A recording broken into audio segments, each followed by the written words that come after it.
February 2024. Complaint from Dennis Mokaya Misati to Honorable Wycliffe Siocha Gesongori. Complaint from Dennis Mokaya Misati to Director ESCC. Affidavit by Dennis Mokaya Misati. Advert by Guasico. Shortlisting by Guasco. Application for the post of Guasco Commercial Manager, Dennis Mokaya. M-Pesa statement by Dennis Mokaya. Affidavit by Robin Monda Orangi Matundura. M-Pesa statement by Lucy Wahito. Statement by Lucy Wahito. Advertisement of public participation and report. Statement by David Hagai Oyagi. Statement by Gladys Aminga. And statement by Enoch N. Maranga. Pursuant to Section 33(3)(b) of the County Government Act and Standing Order 81A of the Senate Standing Orders, at the sitting of the Senate held on Thursday, 7th of March, 2024, the charges against the Deputy Governor of Kisii County, as contained in the motion of impeachment by the County Assembly of Kisii, were read to the assembled Senate. Now, Honorable Senators, ladies and gentlemen, allow me to remind you of the mandate of the Senate in relation to the proposed removal by impeachment of a county governor as provided for under Article 181 of the Constitution, as read together with Section 33 of the County Government Act 2012 and Standing Order 80 of the Senate Standing Orders. In particular, Article 181 of the Constitution provides as follows. A county governor may be removed from office on any of the following grounds: gross violation of the Constitution or any other law, where there are serious reasons for believing that the county governor has committed a crime under national or international law, abuse of office, or gross misconduct, or physical or mental incapacity to perform the functions of office of county governor. Parliament shall enact legislation providing for the procedure of removal of a county governor on any of the grounds mentioned in Clause 1. Section 33 of the County Government Act 2012, Senate Standing Orders 80 and the third schedule to the Senate Standing Orders provide for the procedure to be followed in the hearing and determination of the proposed removal from office by impeachment of a governor. Specifically, Section 33(3) and Standing Order 81B of the Senate provide that the Senate may, either by resolution, appoint a special committee comprising 11 of its members to investigate the matter or investigate the matter in plenary. Further, Standing Order 89 provides that the procedure for removal of a governor shall, with necessary modification, apply in the case of a deputy governor. Honorable Senators will recall that at a sitting of the Senate held on Thursday, the 7th of March, 2024, the motion for the establishment of a special committee was withdrawn pursuant to Standing Order 70. This, therefore, paved the way for the default position, the hearing of the impeachment charges against the Deputy Governor of Kisii County, to be held by the Senate sitting and plenary. Honorable Senators, ladies and gentlemen, by way of a status update, pursuant to Rules 4A and 6 of the Rules of Procedure, when considering the proposed removal of a governor or a deputy governor in plenary, the Senate invited the deputy governor to appear and be represented before the Senate during the investigation. The Senate further invited the deputy governor, if he so chooses, to appear before the Senate to file an answer to the charges with the office of the Clerk of the Senate by 5 p.m. on Monday, 11th of March, 2024, setting out 1, the deputy governor's response to the particulars of allegations; 2, the mode of appearance before the Senate, whether in person, by advocate, or in person and by advocate; and 3, the names and addresses of the persons to be called as witnesses, if any, and witness statements containing a summary of the evidence to be presented by such witnesses before the Senate; and lastly, any other evidence to be relied on. Pursuant to Rules 4B and 7 of the Rules of Procedure, when considering the proposed removal of a governor or deputy governor in plenary, the Senate notified the County Assembly of the date of the commencement of the investigation and invited the County Assembly to designate members of the County Assembly who shall appear and be represented before the Senate during the investigation. The County Assembly was further invited, if it so chooses, to appear before the Senate to file with the office of the Clerk of the Senate by 5 p.m. on Monday, 11th of March 2024, setting out documentation of the following. 1, designating the members of the County Assembly, being not more than 3 members, if any, who shall attend and represent the Assembly in the proceedings before the Senate. 2, indicating the mode of appearance before the Senate, whether in person, by advocate, or in person and by advocate. 3, indicating the names and addresses of the persons to be called as witnesses, if any, and witnesses' statements containing a summary of the evidence to be presented by such witnesses before the Senate. And lastly, specifying any other evidence to be relied on. Now, honorable senators, ladies and gentlemen, on Monday, the 11th of March 2024, before I proceed, I will allow honorable senators to walk in and take the seats.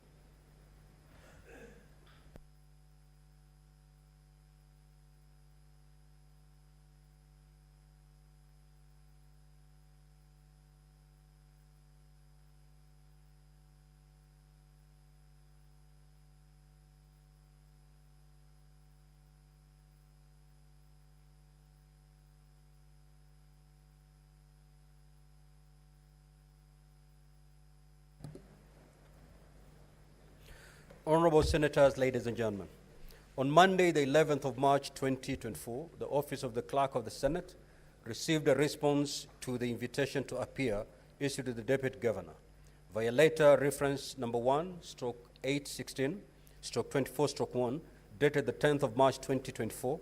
Messrs. Katwa and Kemboy Advocates informed the Senate that the firm has been appointed by the Deputy Governor to represent him in the proceedings before the Senate, and that the Deputy Governor would appear in person and by advocates.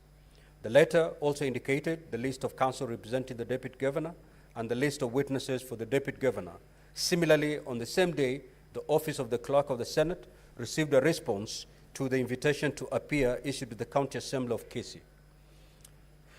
Via the letter reference number CAK/3/1/C/CS/003/2024, dated the 8th of March 2024, the Speaker of the County Assembly of Kisii informed the Senate that Messrs. Ndegwa and Ndegwa Advocates had been appointed by the County Assembly of Kisii to represent the County Assembly in the hearing, and that the County Assembly would appear and be represented by the advocates. The letter also indicated the list of advocates to represent the County Assembly and a list of witnesses for the County Assembly. Further, via letter reference CAK/3/1/C/CS/002/2024, dated the 8th of March 2024, the Speaker of the County Assembly of Kisii, pursuant to Rule 10 of the third schedule to the Senate Standing Orders, made a request to the Senate to summon Mr. David Hagai Oyagi, the Acting Director, Enforcement and Compliance, County Government of Kisii, to appear before the Senate and produce his appointment letter and confirm if persons who are said to be working the Deputy Governor's home are officials in the county. Pursuant to Rule 8 of the Rules of Procedure, when considering the proposed removal of a governor or deputy governor in plenary, the Clerk of the Senate furnished each party with the documentation filed by other party in accordance with Rule 6 and 7 of the Rules of Procedure. Honorable Senators, ladies and gentlemen, the hearing program, which has been appended in today's order paper, details the various activities in hearing and determination of the matter and the time allocated to each activity. It will be crucial, therefore, that all the parties comply with the time allocated. The parties will be notified of the balance of time on each activity through the clerks at the table. In summary, the program states that today, Wednesday, the 12th of March 2024, after we have dispensed with the preliminary matters, the charges against the Deputy Governor shall be read. The Deputy Governor will be given an opportunity to take a plea on the 4 charges. This will be followed by an opening statement in the County Assembly, and thereafter the Deputy Governor. After the conclusion of the opening statements, the presentation of the case of the County Assembly shall commence. After presentation of the case by the County Assembly, honorable senators will be given an opportunity to ask questions or seek clarification from the County Assembly. This should take us up to the end of today's sitting. At the sitting scheduled for tomorrow, Thursday, the 14th of March 2024, the Deputy Governor will have an opportunity to present his case before the Senate. Honorable senators will also be given an opportunity to ask questions or seek clarifications from the Deputy Governor, following which the closing statements by the parties will be made for a period not exceeding 1 hour each. The Senate shall then proceed to debate prior to voting on each of the charges. At this stage, a supplementary order paper will be issued to facilitate this debate. In accordance with Section 33(7) of the County Governments Act and Standing Order 80, subsection 6 of the Senate Standing Orders, the voting shall be by county delegations. The Deputy Governor shall cease to hold office if a majority of the county delegations in the Senate vote to uphold an impeachment charge. If, however, the vote in the Senate fails to result in the removal of the Deputy Governor, pursuant to Standing Order 80, subsection 7, the Speaker of the Senate shall notify the Speaker of the Kisii County Assembly accordingly. Honorable Senators, ladies and gentlemen, I now invite Counsel for the County Assembly of Kisii to introduce the legal team of the County Assembly and the members of the Kisii County Assembly representing the County Assembly by stating the full name and the designation of each person.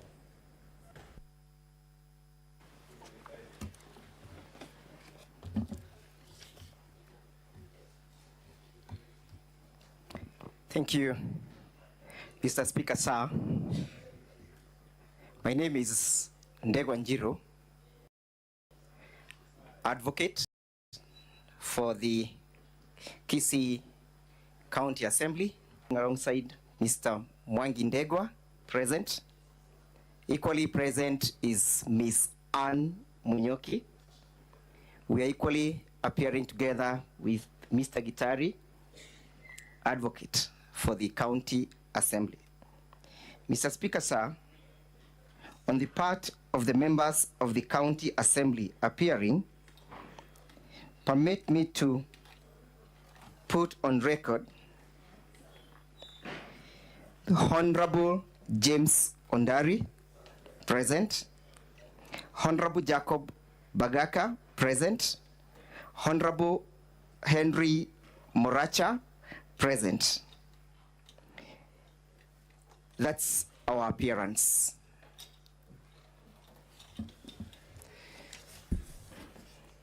Senator Ledama, take your seat.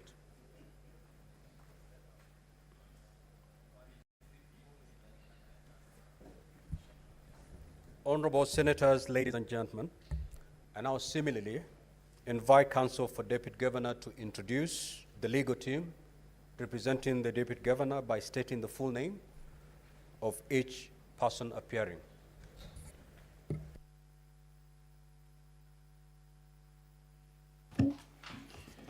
Thank you very much, Honorable Speaker.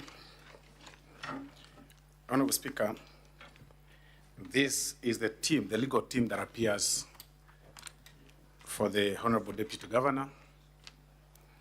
Senior Counsel Katwa Kigen,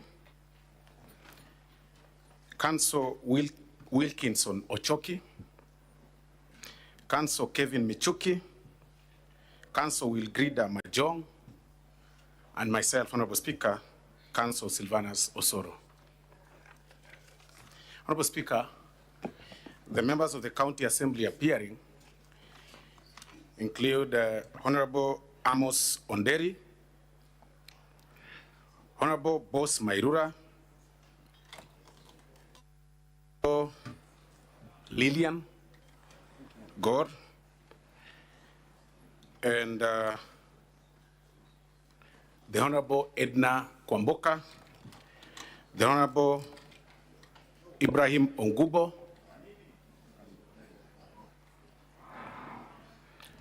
Honorable Osoro, who are those people you're mentioning? the members of the County Assembly, and who form part of our witnesses, Honorable Speaker. No. That's not what I asked you to do. I asked you to give the names of the team, the legal team, representing the Deputy Governor. Okay, Honorable Speaker, I also confirm that the client, His Excellency Deputy Governor, Dr. Robert Monda, is also present, Honorable Speaker. Thank you. Much obliged. Very well. Now, on behalf of the Senate, I welcome the team of the County Assembly and the team of the Deputy Governor, members of the public, and the media to the Senate and to these proceedings. Finally, I will now invite the clerk to read the charges against the Honorable Dr. Robert Monda, the Deputy Governor of Kisii County.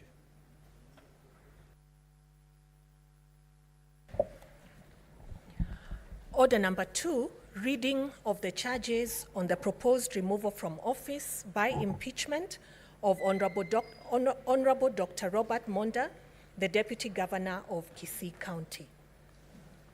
The Honorable Dr. Robert Onsare Monda, the Deputy Governor, Kisii County, kindly take the stand.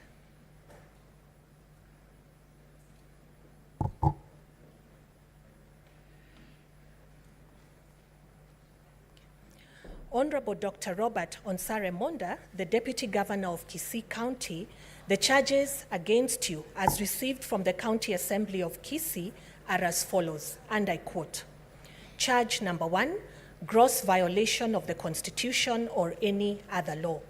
The particulars of the charge are as follows. Whereas Article 179(4) vests Deputy Chief Executive power on the Deputy Governor, and whereas in consideration of the provisions of Article 10 and 73(1) A, 3, and 4 of the Constitution of Kenya 2010, insofar as it connotes the manner in which a state officer is expected to exercise assigned authority, Article 75(1) of the Constitution, as read with sections 8, 9, 10, 11, 24, 32, and 34 of the Leadership and Integrity Act 2012, and sections 9 and 11(1), 2A, 1C of the Public Officer Ethics Act, obligates a state officer to behave in all senses in a manner that is devoid of comprising public or official interest in favor of personal interest. The Deputy Governor's actions of requesting for a bribe, receiving a bribe, is meant to compromise the integrity of the recruitment institution of GWASCO, and the same is driven by nepotism, favoritism, improper and ulterior motives, and for corrupt purposes, in complete disregard of the provisions of Article 73(2)(b) and Article 73(2)(c) of the Constitution. By virtue of the Deputy Governor requesting and receiving a bribe of 800,000 shillings, he is in breach of the provisions of Article 232, which obligates public officers to observe the values and principles of public service that include high standards of professional ethics, fair competition, and merit as the basis of appointments and promotions, and Article 73(2)(d) of the Constitution that requires all state officers to be accountable to the public for their decisions and actions. The Deputy Governor, Dr. Robert Onsare Monda, violated Articles 10, 73, 75, and 232 of the Constitution, which bind state officers while discharging their duties in offices inter alia. The Kisii Water and Sanitation Company, GWASCO, advertised for various job vacancies in April 2023, and the said Deputy Governor alerted Dennis Mokaya's father that he could secure his son a job upon paying a bribe of 800,000 shillings only upon his shortlisting and being interviewed for the post. The Deputy Governor used his office to improperly confer a benefit to himself when he solicited a sum of 800,000 shillings from one Dennis Mokaya and his family in the pretext of securing for him a job for the said post of Commercial Manager of GWASCO, an entity of the Kisii County Government. The Deputy Governor received a sum of Kenya shillings 799,000 through the M-Pesa platform as follows. The first tranche on 28th May 2023 of Kenya shillings 249,000, sent in 3 tranches of Kenya shillings 150,000, 49,000, and 50,000 by Dennis Mokaya Mosati on 0725-487-300 to the Deputy Governor's Safaricom line being 0711-860-700. The second one was Kenya shillings 260,000 to the Deputy Governor's Safaricom line being 0711-860-700, and the last tranche in the sum of Kenya shillings 300,000 was delivered to his offices in Kisii Stadium in cash.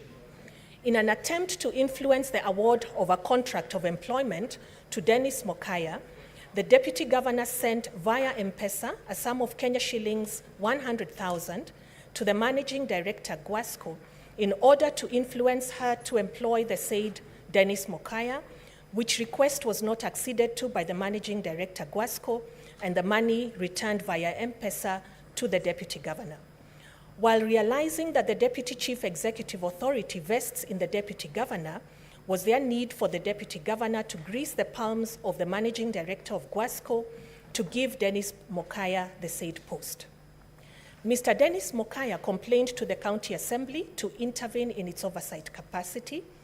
Mr. Dennis Mokaya thereafter registered a complaint and recorded a statement with EACC and submitted, among other documents, the advertisement from Gwasco on the vacant post to be filled, his letter of application for the job, the invitation letter from Gwasco to attend the interview, and his M-Pesa statement for the month of May 2023, detailing the transfer of the Kenya shillings 249,000 to the Deputy Governor.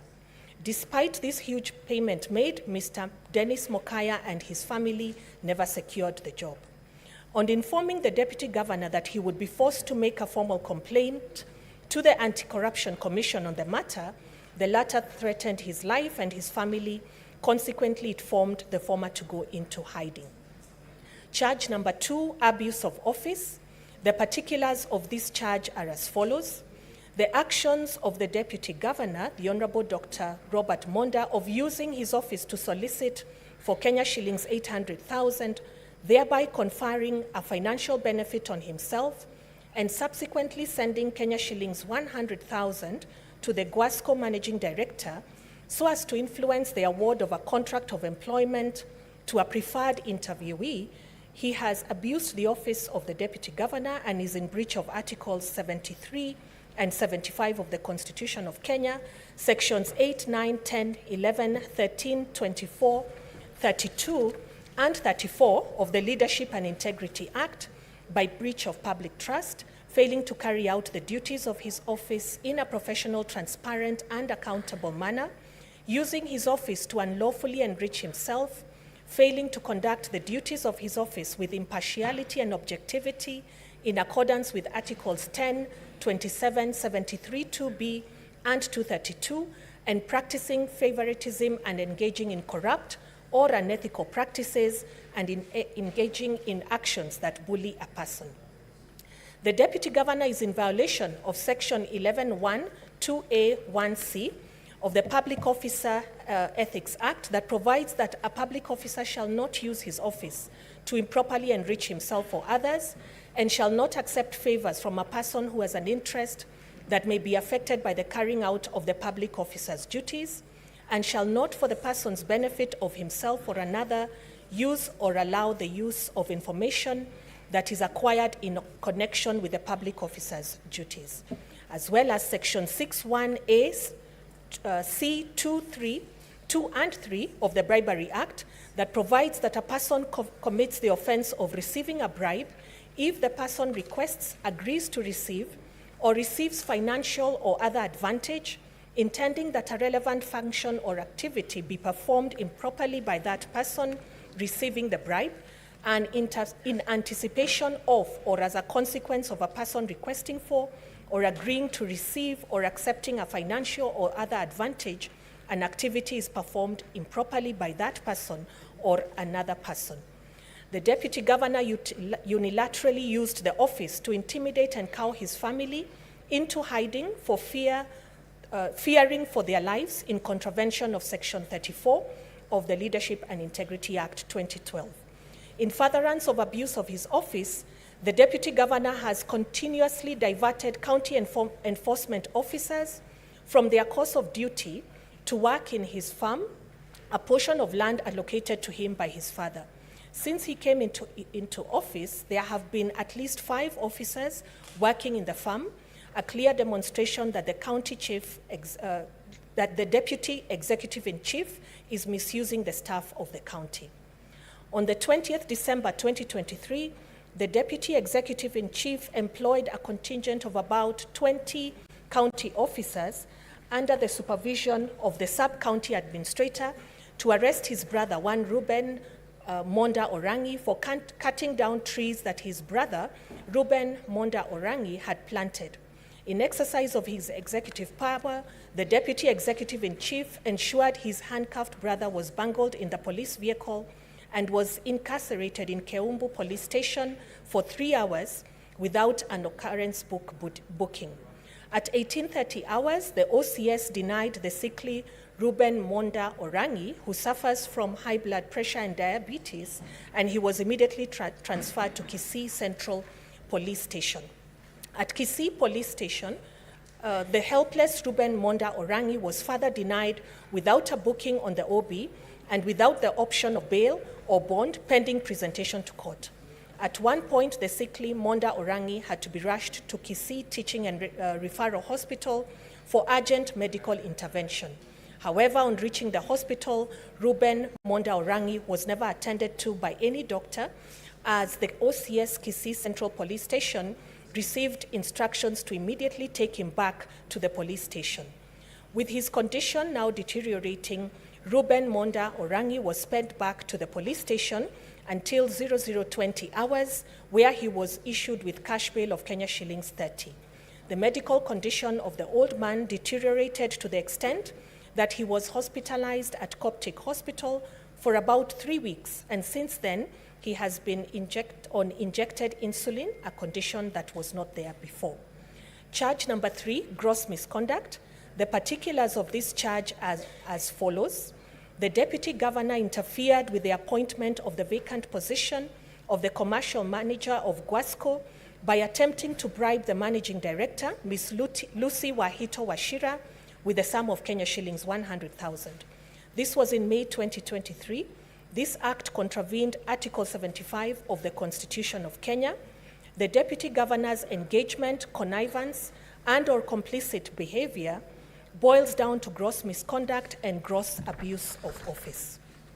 Charge number 4, crimes under national law. The particulars of this charge are as follows.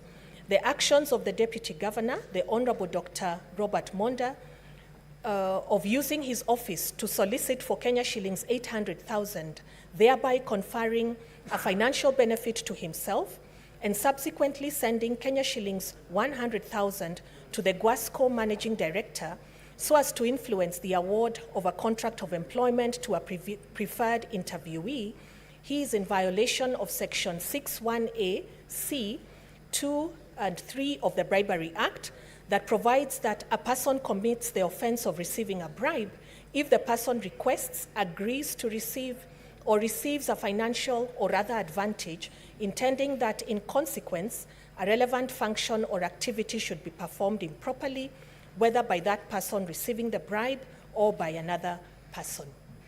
The Honorable Dr. Robert Onsare Monda, how do you plead to charge number 1, guilty or not guilty? Not guilty, Mr. Speaker, sir. Honorable Dr. Monda, how do you plead to charge number 2, guilty or not guilty? Not guilty, Mr. Speaker. How do you plead to charge number 3, guilty or not guilty?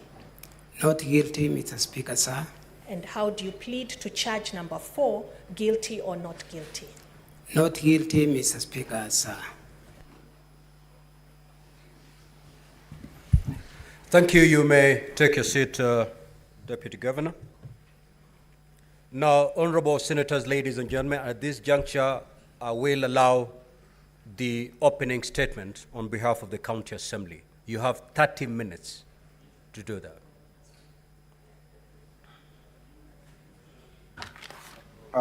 Mr. Speaker, sir, this is Ndegwa Njiru. Perhaps before I do my opening remarks or statement with assistance of my fellow counsel, permit me, Mr. Speaker, sir, to draw the attention of the House to the letter dated 8th of March 2024, which letter invoked Rule number 10 of the 3rd schedule of the rules governing these proceedings. Yeah, Senator Mazayo, what is the issue?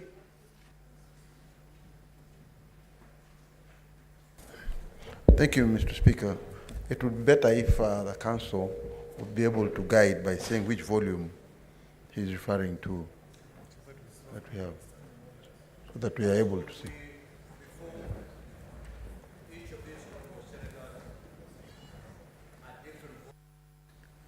So as you make your opening statement, please pinpoint exactly which volume you're referring to and even the page where that document you're mentioning is contained.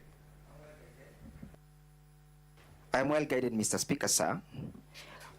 The letter that I'm referring to, Mr. Speaker, sir, is the letter that was sent by the Speaker and the Clerk of the County Assembly of Kisii to the Clerk of the Senate, which letter was seeking to invoke the provisions of Rule 10 insofar as the question of issuance of summons are in issue. And therefore, that does not... Where is that letter contained? So not- that the honorable senators can follow.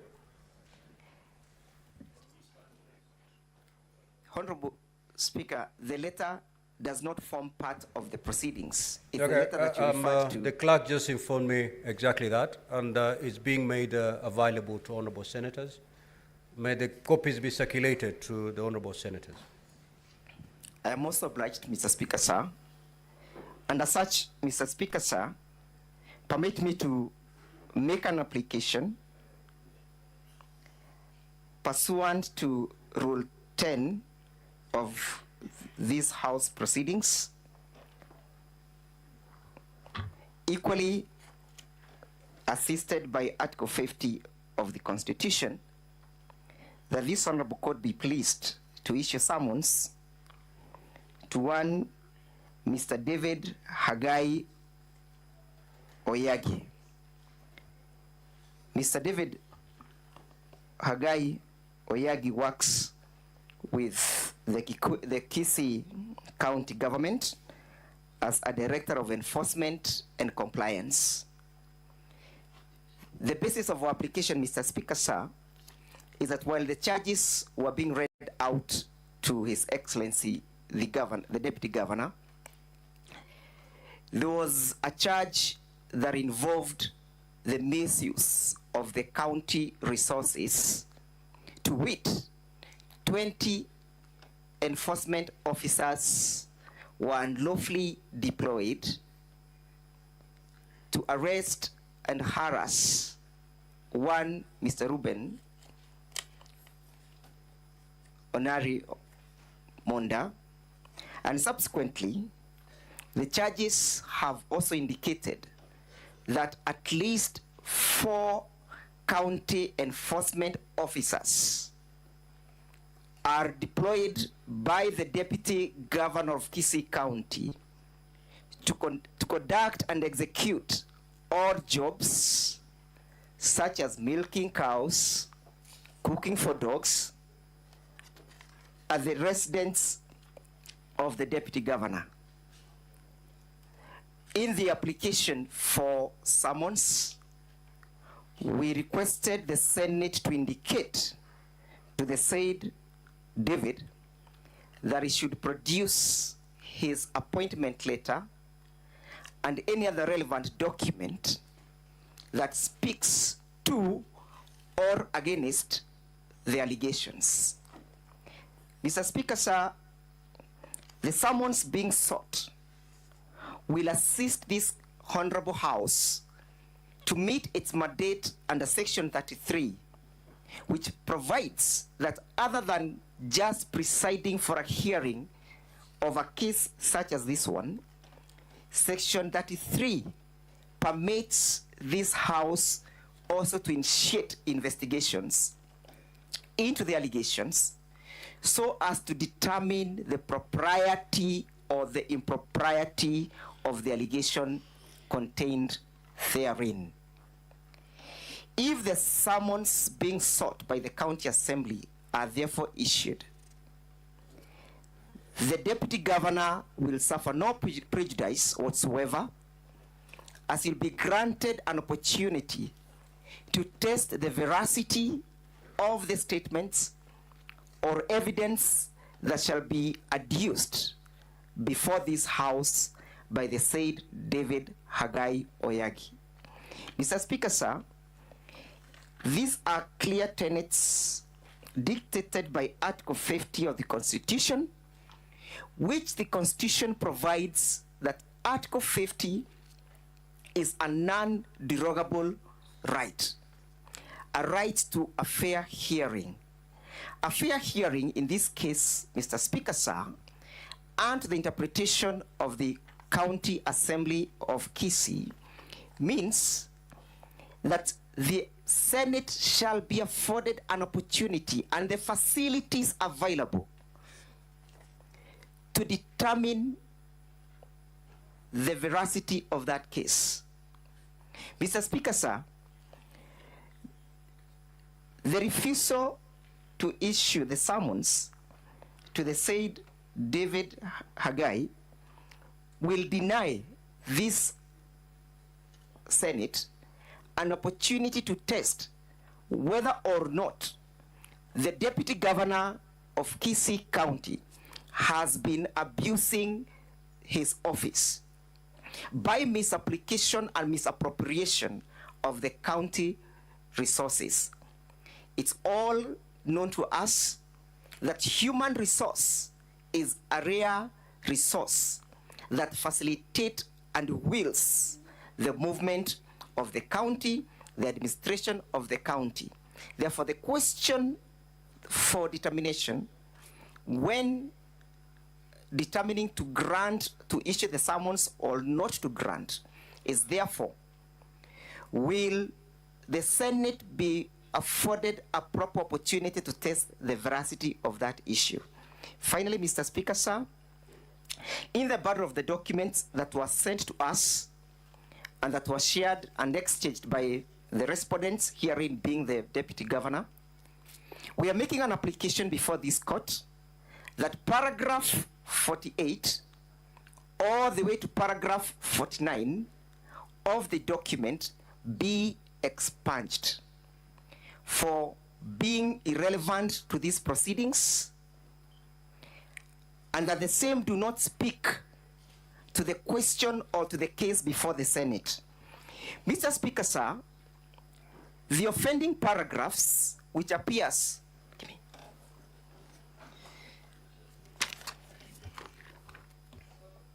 that is the Deputy Governor's... Yes, just hold on, Council. Senator Mogeni, what is the issue?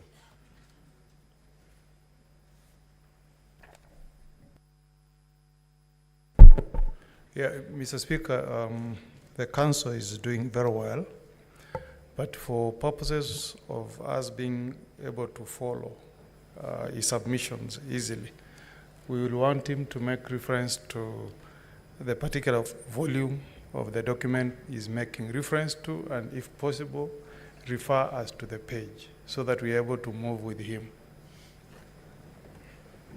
Council, I thought I've made that position pretty clear. Sir, I was just about to make reference. Mr. Speaker, sir, I'm referring to the bundle of document appearing in blue from the firm of my senior land friend, Mr. Katwa Kigen and Kimboi, marked as DG. That is the response, and again, the document is dated the 10th of March, 2024. Mr. Speaker, I am referring to... What is the title of that volume, Council?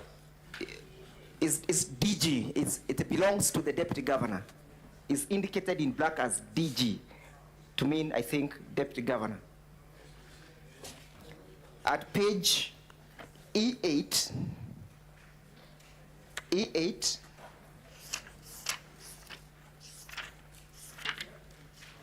E8, E into brackets 8.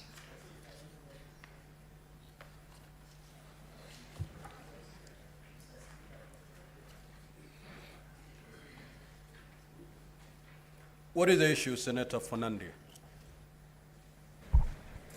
Mr. Speaker, I had indicated earlier that I had a clarification that I needed to seek under Constitutional Article 71 and then the impeachment procedure bill, impeachment procedure under the standing orders. So I wanted to get your guidance and maybe a ruling, because one of the lawyers that is representing the Deputy Governor of Kisii Senator Fernando happens to be... Senator Fernando will come to that. Let the parties Okay, put thank their you. positions. Proceed, Council. Thank you, Mr. Speaker, sir. I hope the honorable senators are with me. At page 8, paragraph 48, all the way to page 15, paragraph 64. Mr. Speaker, sir,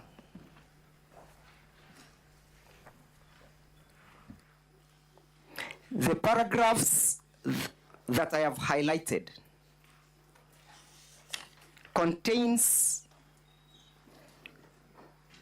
material facts that do not relate to the proceedings before the Senate. Number 2, Mr. Speaker, sir, the paragraphs that I have indicated mentions individuals or makes reference to individuals who are not party to these proceedings. For example, Mr. Speaker, sir, a look at paragraph 53 of the said document appearing at page 9 of the document make references to the governor of Kisii County. Further to that, Mr. Speaker, sir,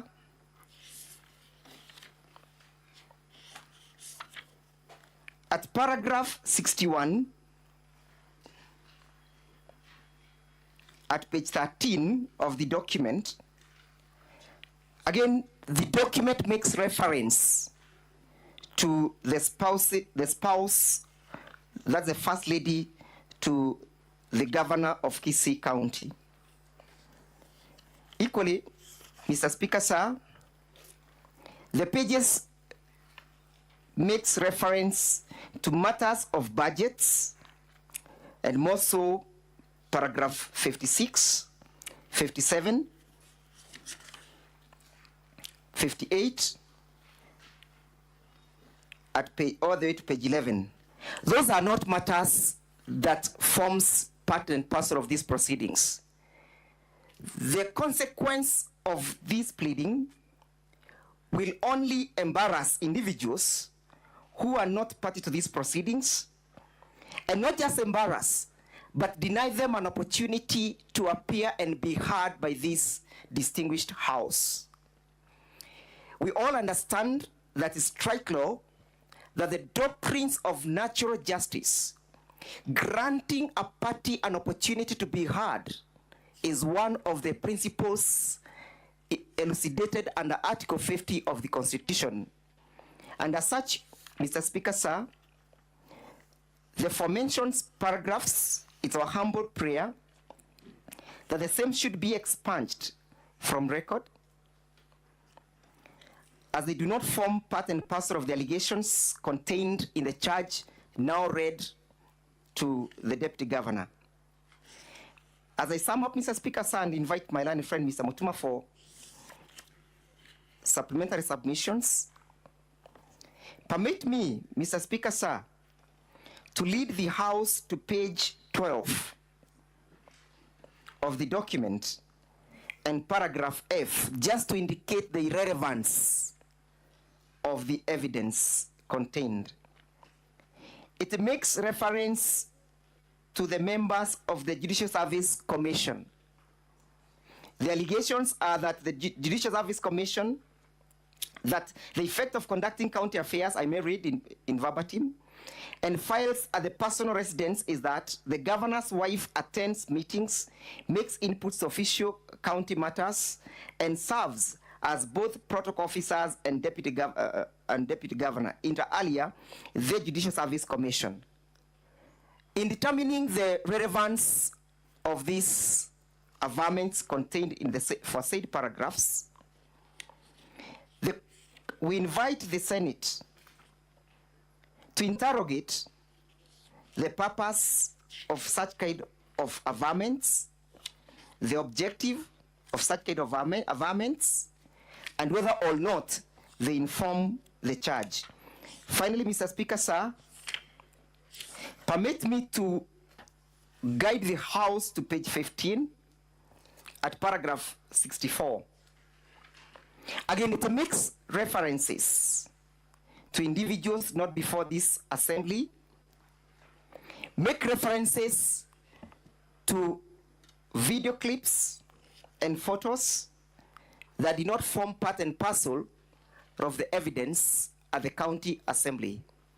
Suffice to note that during the proceedings at the county assembly, the deputy governor, beg your pardon, appeared before the county assembly and filed his response dated the 29th of February.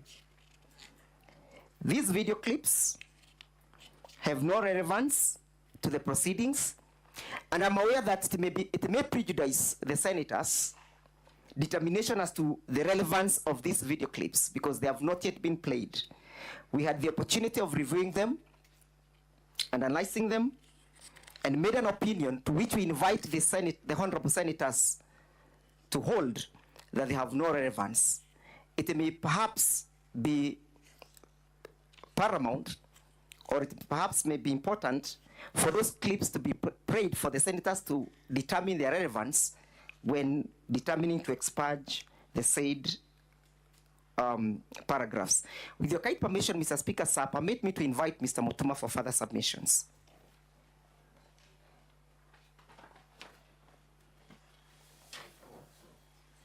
Thank you, Mr. Speaker, sir.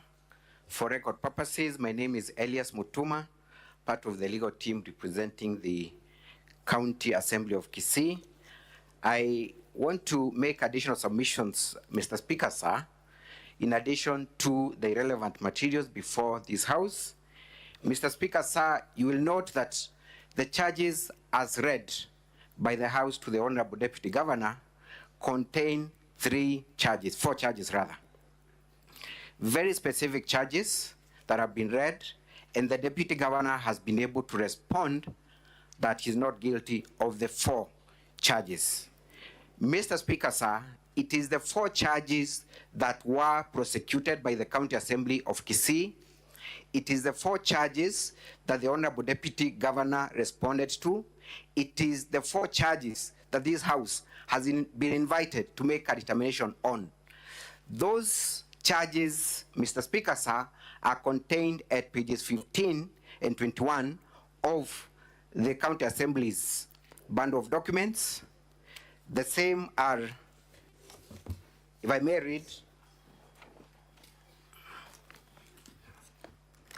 page 15,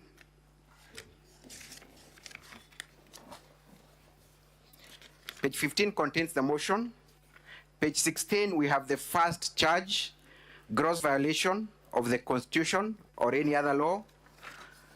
Charge number 2 is contained at pages 18, abuse of office. Charge number 3 is contained at page 20, crimes under national law. And the last one is contained as gross misconduct in the same page. Now, Mr. Speaker, sir, in response to those charges, the Honorable Deputy Speaker, the Honorable Deputy Governor of Kisii responded through a response that has been filed in this court, in this Senate, and he has introduced a raft of other charges that he has created for himself and made a response to them. Those responses are the following.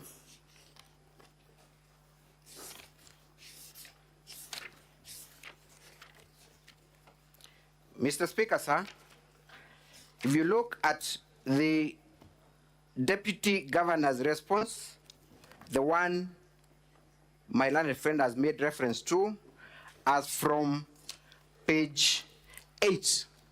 The Deputy Governor creates new charges that were not part of the County Assembly's charges.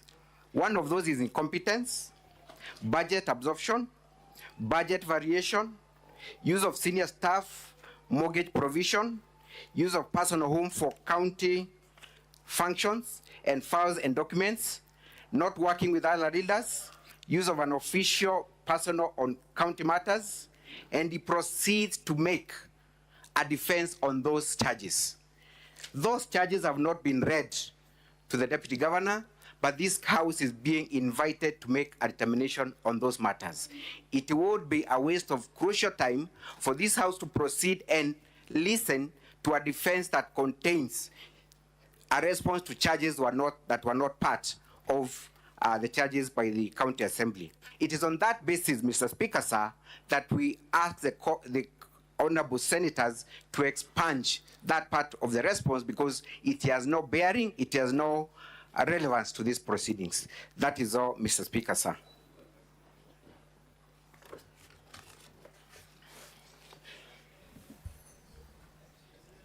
The side of the County Assembly, are you done with your opening statement? Mr. Speaker, sir, we addressed the Honorable House pursuant to Rule 10 on preliminary issues because our opening remarks or statements may not be material until this question is determined because it will inform on how then our opening remarks then will be made and put across. You see, Council, you could have made your opening remarks, and in so doing, you raise these issues so that the team from the Deputy Governor, representing the Deputy Governor, in their opening statement also will have an opportunity also to respond to your preliminary objections. And thereafter, then the Senate will make a determination on those issues. I am well guided, Mr. Speaker, sir, but as a practitioner, I think I'm so fixated to the court proceedings, which dictates that preliminary issues ought to be addressed first, so that. Very well. If that is your position, then have your seat. But I may be guided, Mr. Speaker, sir. Then well, I've guided you. Perhaps then I can make the opening remarks, if you may allow me, Mr. Speaker, sir. Please proceed. Mr. Speaker, sir, I'll take the first 10 minutes, then I'll share with my colleagues in respect to the opening remarks.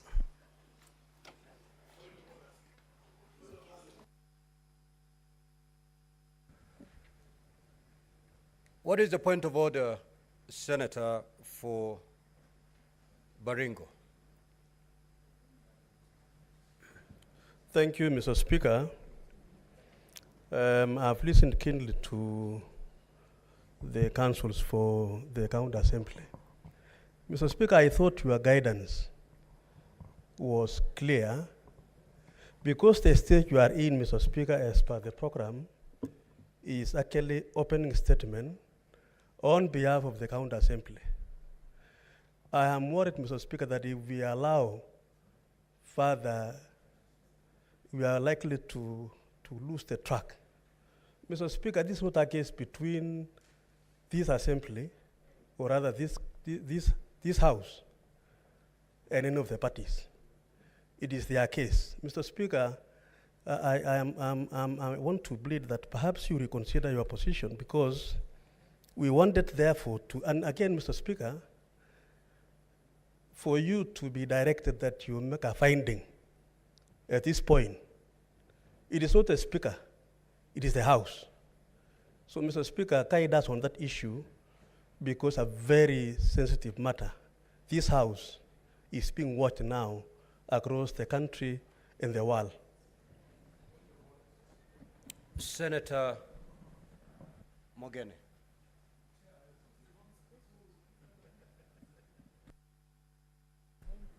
Yes, Mr. Speaker. Senator Sifuna, you don't have to beg. I will give you an opportunity. Yeah, Mr. Speaker, maybe just to assist counsel for the County Assembly. You know, I thought his opening remarks would have given him an opportunity to summarize for us, senators, what the case for the county assembly is, so that he sets the stage for us to make a following. In terms of the objections that he has, when the time comes for that evidence to be adduced by the deputy governor, maybe he could raise his objection. But he should utilize, with tremendous respect to him, the opening remarks to summarize for us, because we just want to know, to have a glimpse of the case that is facing the deputy governor. And you have guided him. Maybe we should also advise him that it's good you take the ruling of the speaker as a guidance for you, so that you follow and you make these proceedings simpler for us to follow. Yeah, Senator Sifuna.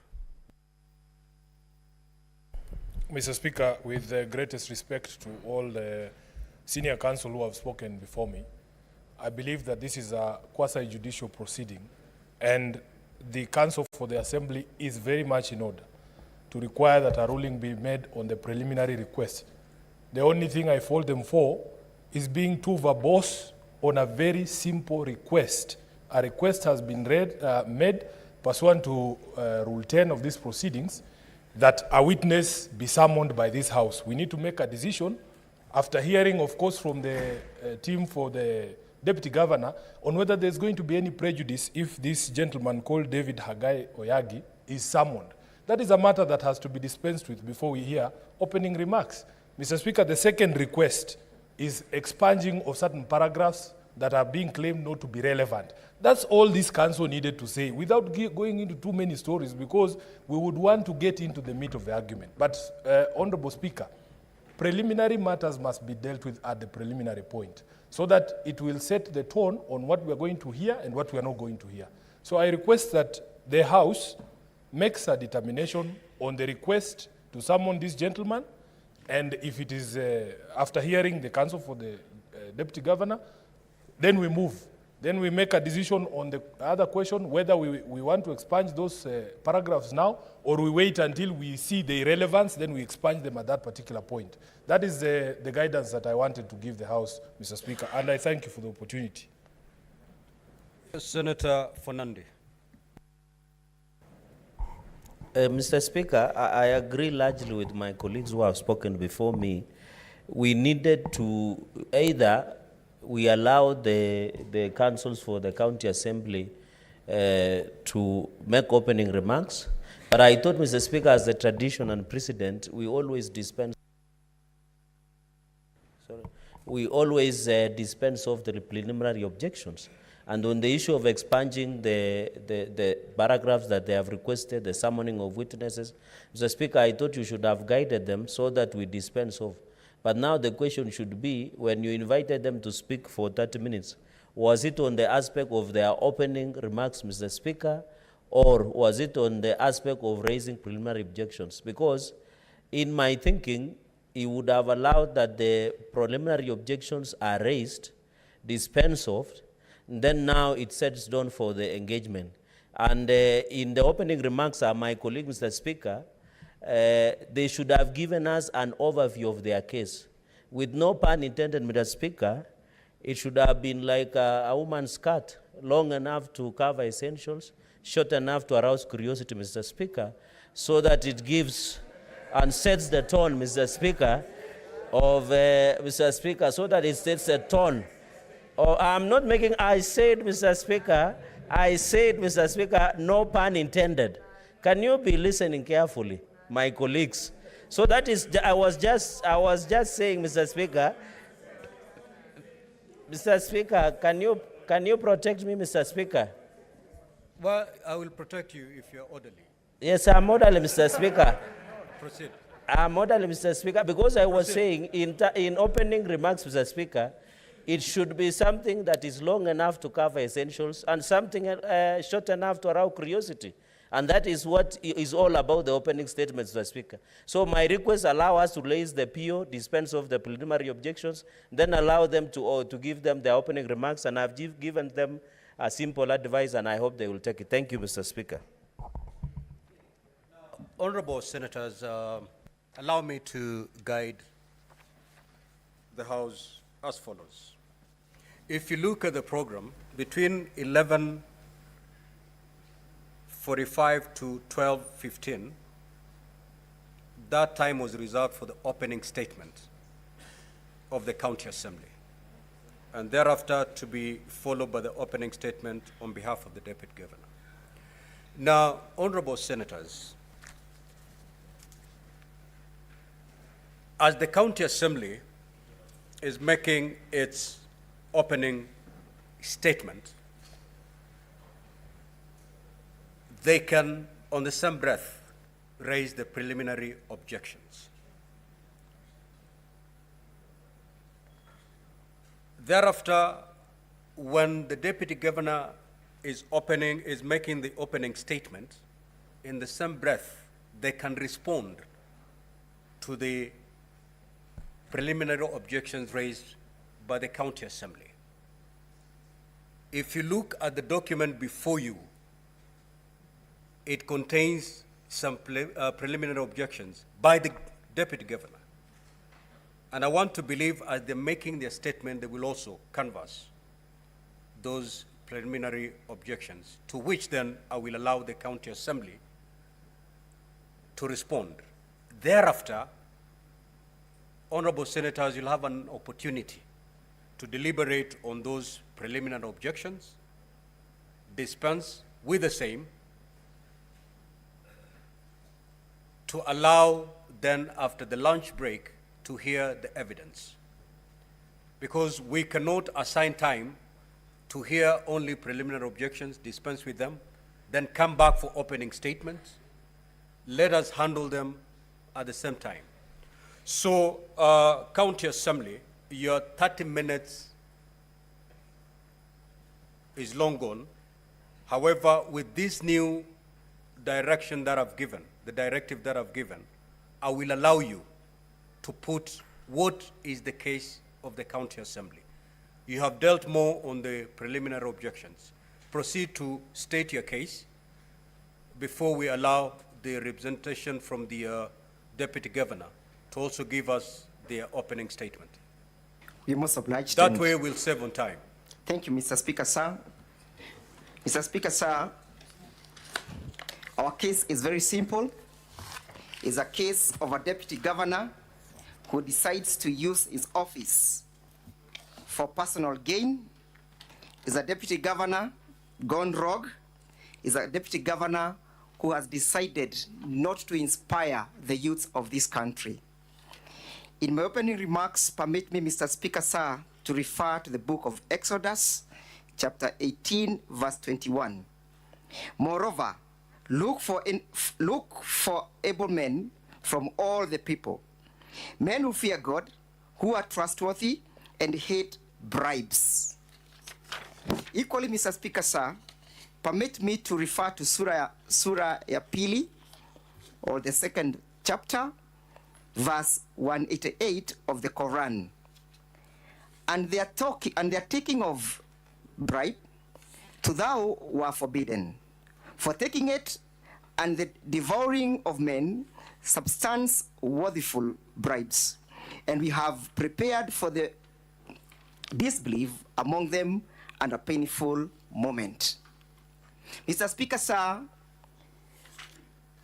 on the 29th, the county government of Kisii, through the Guasco, advertises for a job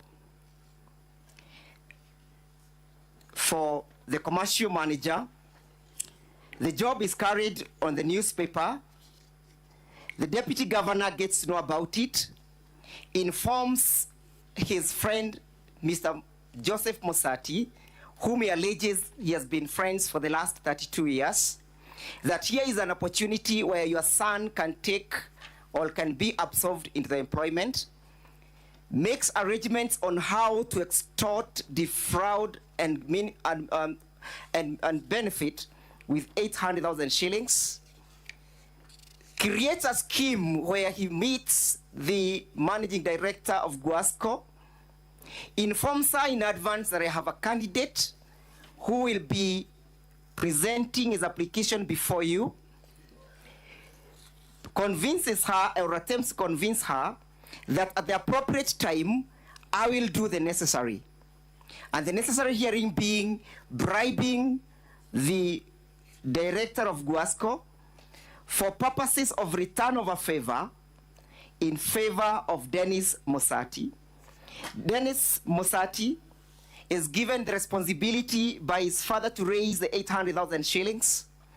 A young man, a poor man, a jobless man, a family man, a man who is destitute and desperate for a job, does all that is within his means, sells his salon so as to raise the 800,000 shillings, sells all his households, sufurias and everything else, so that he can raise the 800,000 shillings as sought by the deputy governor. Succeeds in that mission, raises the money even from his friends, and upon the success of the mission of raising the 800,000 shillings, forwards the same. The father is involved in that scheme, the mother is involved in that scheme, but finally the money lands to the deputy governor.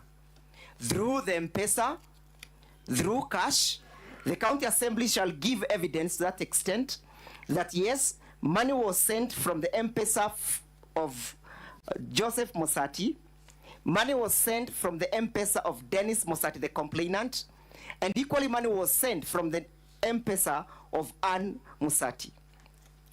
And the money all landed to the benefit of the M-Pesa of the deputy governor. Subsequently, on the same day, the deputy governor sends 100,000 shillings to one Lucy Wahito. Upon receipt of these 100,000 shillings, Lucy Wahito, the managing director of Guasco, is perplexed, wonders why the deputy governor has decided to be that generous. Upon placing a call to the deputy governor in search of the reason for the forwarding of the remittance of the said amount, the deputy governor merely makes a statement. You remember what I told you? This is meant for what I had told you when I summoned you in my office. The good Lucy Muhito decides to resend the said amount, refuses to be influenced, refuses to be bribed, refuses to be corrupt. In essence, Lucy Wahito meets the qualification of the qualifications of the persons described by the Bible and by the Quran. Refuses to be corruptible. Finally, the deputy governor receives the money, 100,000 shillings, resent back to him, and makes no further follow-ups. In his defense, he says that this was made to you, Lucy, as an error, takes no efforts to refund the same, to reverse, or even to call Lucy for the reversal. The other limb of the case, Mr. Speaker, sir, is where the deputy governor decides to abuse his office. Being the powerful man that he is, and his brother being the miserable old man that he is, decides to have it fixed his way.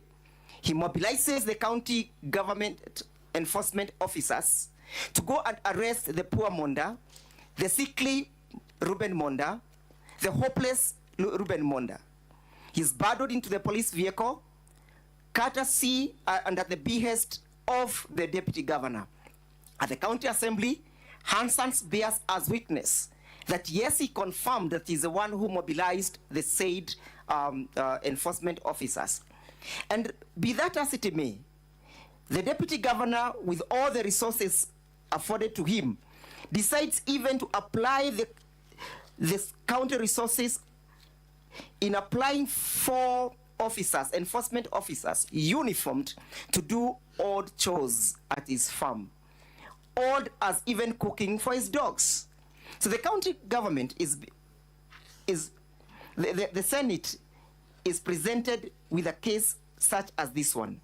Previously, the cases of impeachment, they have been pegged mostly on the question of the violation of the Constitution and the mismanagement of county resources. This is a unique case.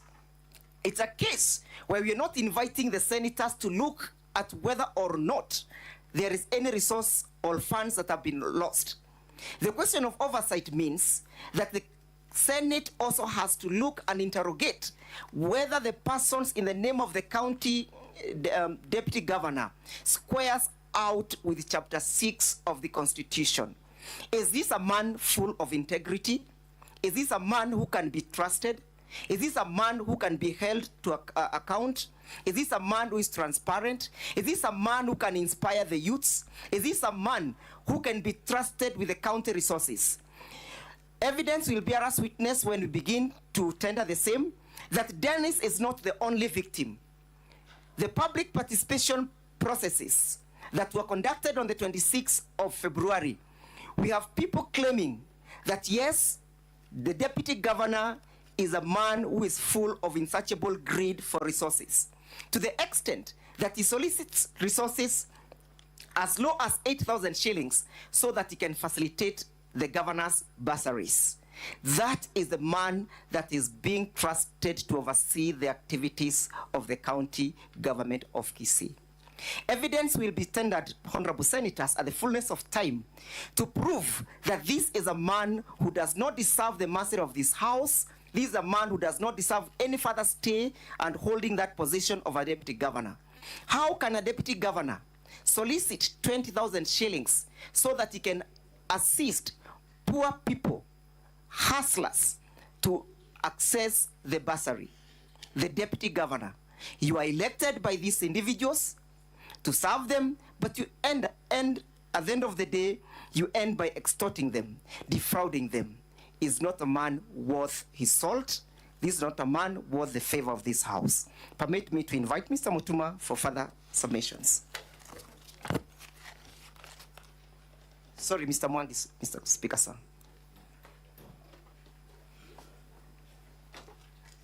Mr. Speaker, sir, my name is Mwangi. I rise to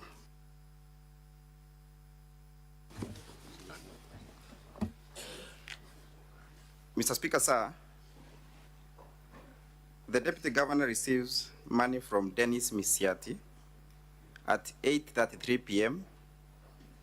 He receives another bunch of 49,000 at 20:37 p.m. on 28th of May, 2023. And within a span of 40 minutes, sends 100,000 shillings to the Managing Director of Guasco, Lucy Wahito, at 21:24 p.m. on the 28th of May 2023. He further sends money to 3 other people on the same day, 28th of May 2023, and the last transaction on that day was made at midnight. So he sends 100,000 shillings, and in his defense, he raises the issue that this money was sent by an error. Surely, from 9:24 p.m. to midnight, when he was sending the last transaction on that day, the Deputy Governor did not realize that he has sent money by an error until he is reminded by one Lucy the following morning. Honorable Speaker, on the issue of arresting his own blood brother, Ruben Monda, the Deputy Governor deploys not only 1, not 2, not 3, but a contingency of 20 county enforcement officers, accompanying police officers, to come and arrest and bundle his own brother into a motor vehicle. Surprisingly, Mr. Speaker, his own brother, today, because of the events that the ordeal that he went through on that day, he is now a diabetic man who has since started injecting himself with insulin, a condition that was not there before then. Honorable members, as I cede my 10 minutes to Mr. Mutuma, I invite this honorable House to make a determination on the issue of whether or not the Honorable Deputy Governor should be removed from office by way of impeachment, as we have shown, and we shall strictly indicate to you and bring out through the witnesses that there was a clear and well-calculated way by the deputy governor, who even confirms that he spoke to one Lucy to seek for favors. And he confirms that also during the county assembly, and the Hansard confirms so. He also confirms that he spoke to Lucy about the issues of the bribe, but Lucy told him that the interview will be done by way of merit. Honorable members, I cede my few minutes to Mr. Mutuma.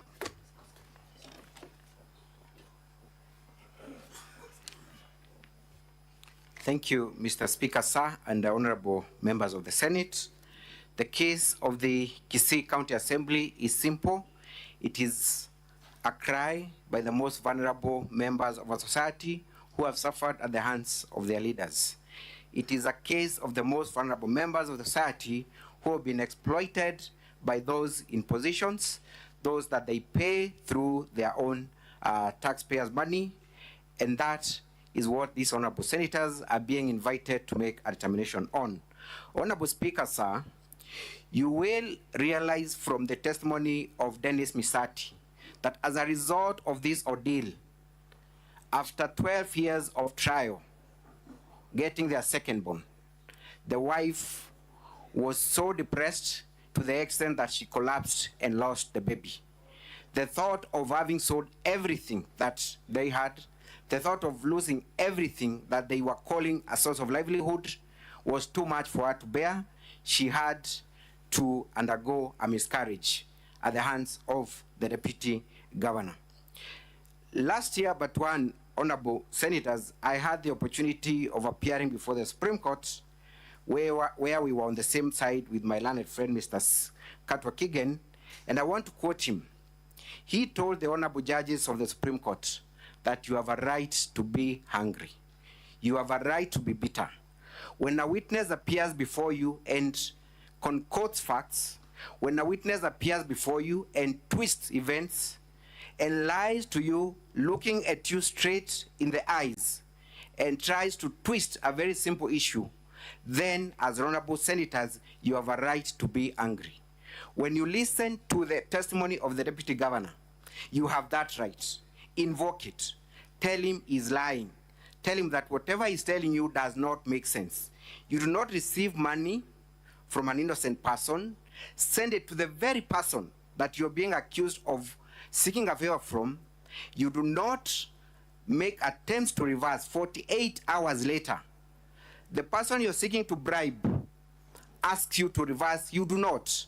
Then you come before Senate and look them straight in the eye and say, I had sent that money by mistake. You have a right to be angry. Exercise that right. Most obliged, Mr. Speaker, sir.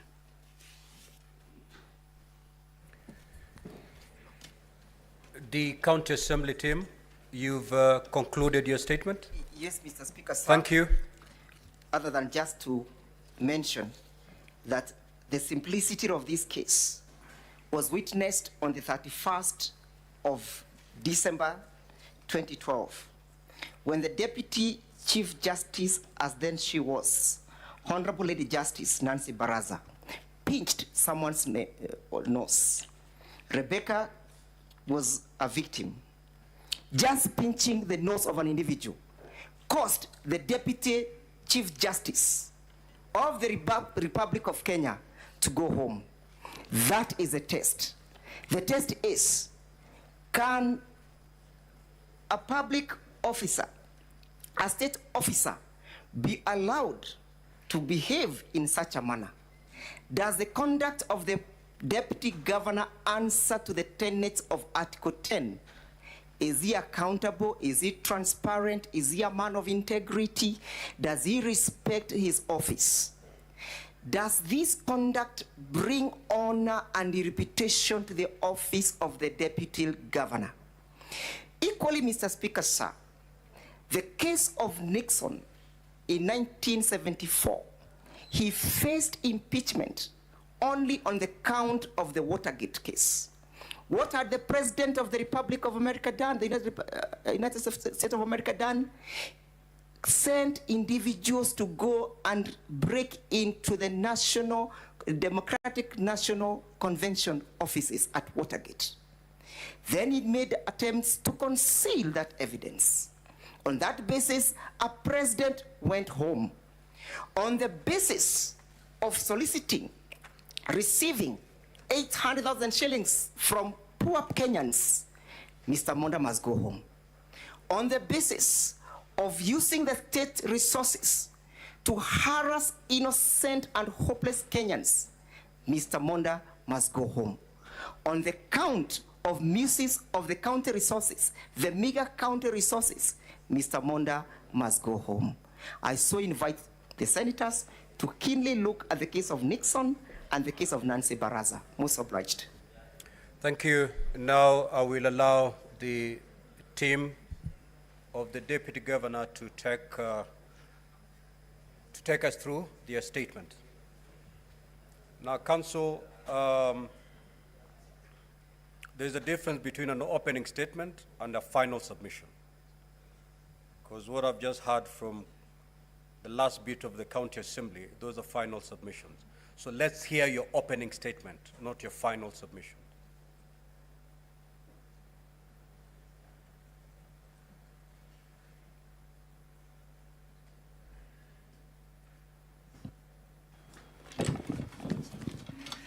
Thank you, Mr. Speaker, sir, and members of the Senate. When we come down to cross-examining the witnesses that have been that will be called by the County Assembly, and when we call our witnesses, you will be surprised at how far the person they are describing is from what they have described him. You will be surprised at how exaggerated the adjectives they have used are. You will realize that the Deputy Governor is indeed a man of integrity, a Christian, and a man of conscience. I would like to address the 5 counts. I know there is repeated contention that there are 4, but there are 5. The first one is whether or not he took a bribe from one Dennis Misati. The second one is whether he gave a bribe to one Lucy Wahito. The third one is whether he threatened one Dennis Misati. The fourth one is whether he misused the staff of the County Assembly. And the fifth one is whether he misused his authority to have his brother arrested. On the first count, members of the Senate, the allegation is basically this, that the Deputy Governor received a sum of, in some paragraphs of their claim, they say he received 799,000 shillings. In others, they say he received 800. And that 800,000 was meant to be a bribe to enable Dennis get a job. Our case will be this, and in the introductory part of the introduction of the said Dennis, he is described as a 37-year-old gentleman. Our case will be this, that the sum of 800,000 was received by the Deputy Governor. However, that amount was a refund of money he had lent to the father of Dennis. We will be calling the father of Dennis to come and confirm that indeed, number one, he received that money from the Deputy Governor in the period around October, November 2022, and on the 28th of May 2023, when he visited Mr. Monda asked him whether he could get back his refund as he was traveling, and the said father of Dennis, that is Joseph Misati, said, yes, I can refund you, I have the funds, and actually gave him the amount. We will show from both M-Pesa accounts and from the bank accounts that indeed the money emanated and came from the accounts of Mr. and Mrs. Misati. Part of our defense team will address you on this, but I just want your attention to be drawn to this first point immediately in our response to the first count, that you will be subjected to the spectacle where a father is saying, this money belongs to me, I was refunding someone, a friend of mine of 32 years, money I had borrowed about 8 or 9 months earlier. You will be subjected to a spectacle where you have to choose whether to believe the father or to believe the son. You will be subjected to a situation where you have to determine whether the money actually belongs to the son or it belongs to the father and the mother. You will be subjected to a situation where you would have to determine whether the allegation of having sold a saloon has anything to do with this case, or it was fabricated with the intention of whipping up emotions. On the second count of the alleged giving of bribe, we do not deny that indeed an amount of 100,000 came from the M-Pesa account of the deputy governor to the account of Lucy Waito. We do not deny that.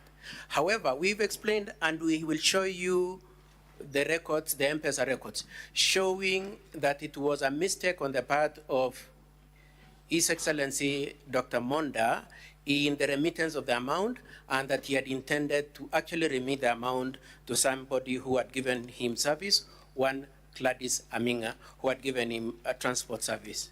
We will show you that the phone records or the phone book recording by the deputy governor was such that the names of the two people were next to each other because they are both chief officers in the Kisii County Assembly, and that was just a mistake.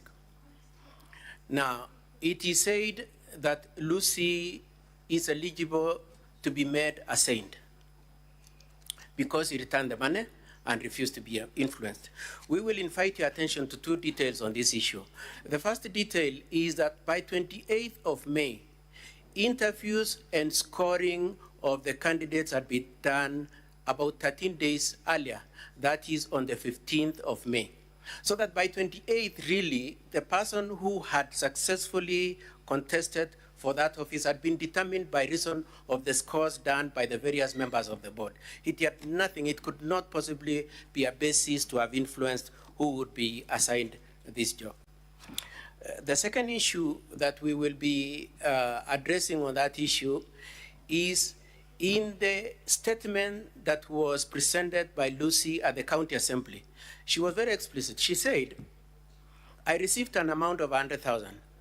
I called the deputy governor and asked him, what is this money for? She says that when I asked the deputy governor that question, he kept quiet.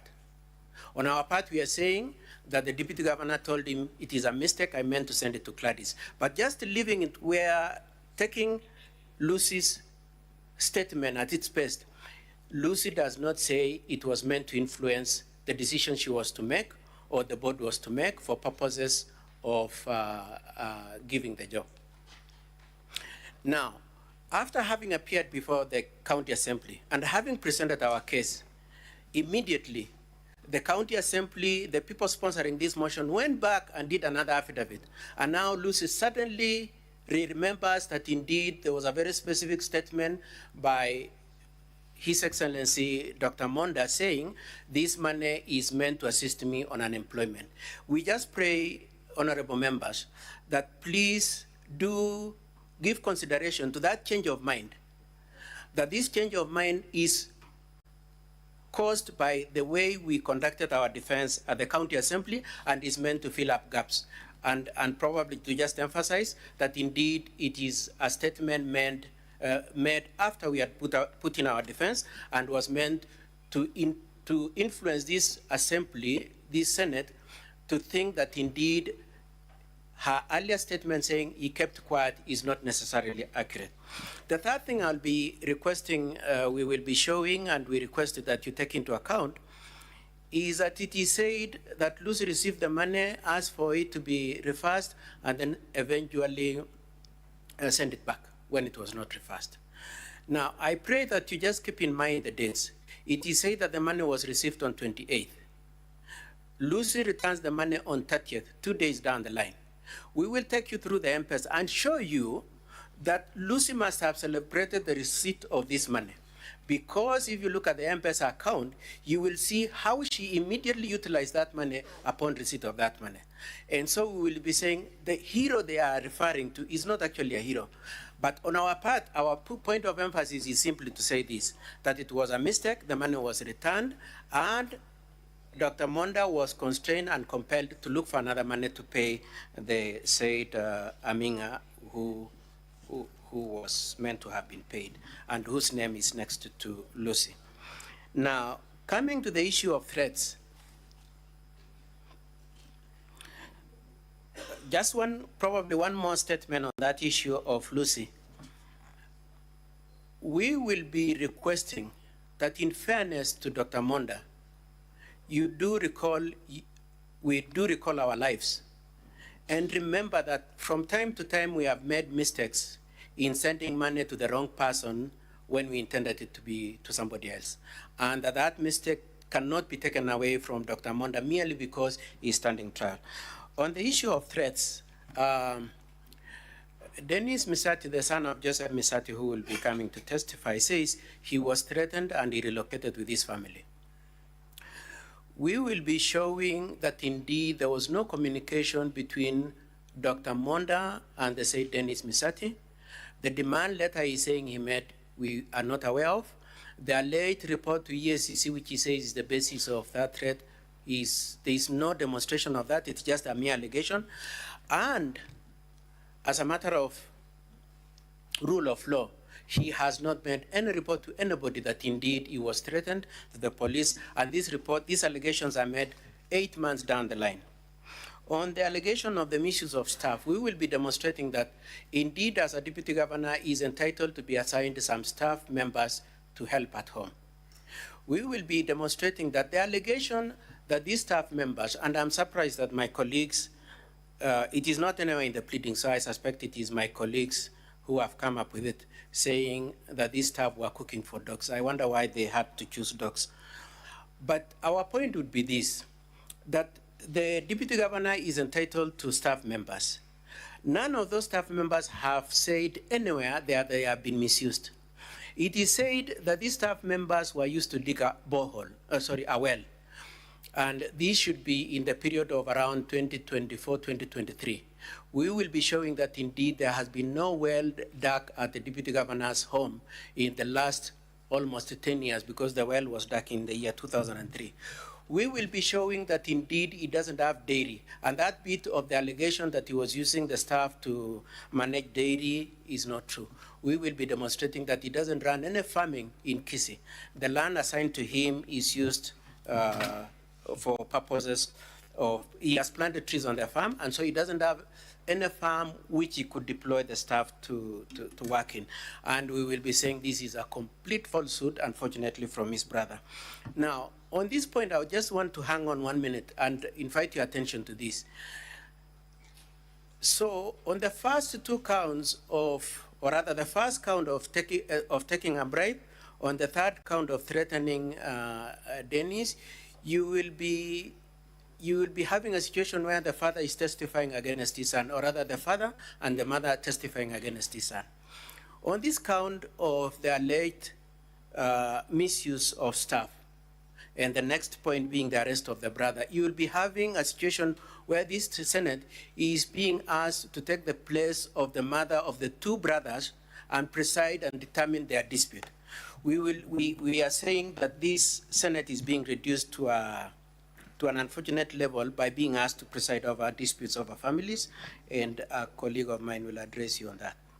Lastly, on the issue of the arrest of the brothers, we draw your attention to the point that it is Dr. Monda's case that indeed he planted the trees. The trees belong to him. He planted way back in the year 2007. We've called witnesses who were involved in the planting of those trees. The brother came in and started cutting the trees. Dr. Monda did nothing other than to just report to the police and say, my brother is cutting the trees that belong to me. The police did the investigation and determined that indeed, from the face of what they had, it was the brother who was on the wrong in cutting the trees belonging to Dr. Monda and had him arrested. That will be our case. One of the things then you'll be being asked then is whether you want, at this Senate level, to make a choice of believing either the brother, that is Robin, or Dr. Monda Robert. The second one is whether you want to take up the role of the police who are already investigating the issue. Now, my colleagues have tried to make the issue a motive by saying that over 20 people went to arrest Dr. Monda. Now, again, our position is that he merely reported and the police went to arrest him. However, even assuming 20 people went to arrest, and we are saying we don't know how many people went to arrest, but even assuming 20 people went to arrest, is the issue the number of people who went to arrest, or whether there is a culpable offense, whether the police were entitled or at a legitimate reason to effect the arrest. So that the issue of the number of people, the issue of the summons for a guy is really relevant. It doesn't change anything. What matters is whether or not Dr. Monda was right to have reported and whether the police were acting within the scope of their duties in effecting the arrest. Then, Mr. Speaker, the County Assembly then on the 21st of February 2024 resolved that before they determine the impeachment of the Deputy Governor, they should go for public participation. They went for public participation, and one of the results of public participation was a memorandum written by one Benson. That Benson then brings a memorandum accusing Dr. Monda of some excesses. Mr. Speaker, sir, I request for your direction. Your assistant is threatening me with 15 minutes. My conscience, I am aware that my colleagues used over 1 hour. I would only pray for, because I'm here to address the issue of the preliminary, the issue of the expansion, expunging some documents. I just pray for equal timeline, Mr. Speaker, sir. Council, I promise to Council, be responsible that is on not time. a threat. That wasn't a threat. Indeed, you have 15 minutes. If you're not done within those 15 minutes, then you can make your plea, and I will direct when we get there. Thank you, Mr. Speaker, sir. I would request the honorable senators to look at the document filed by the Deputy Governor, and it is marked DG in blue. And if you look at page 56,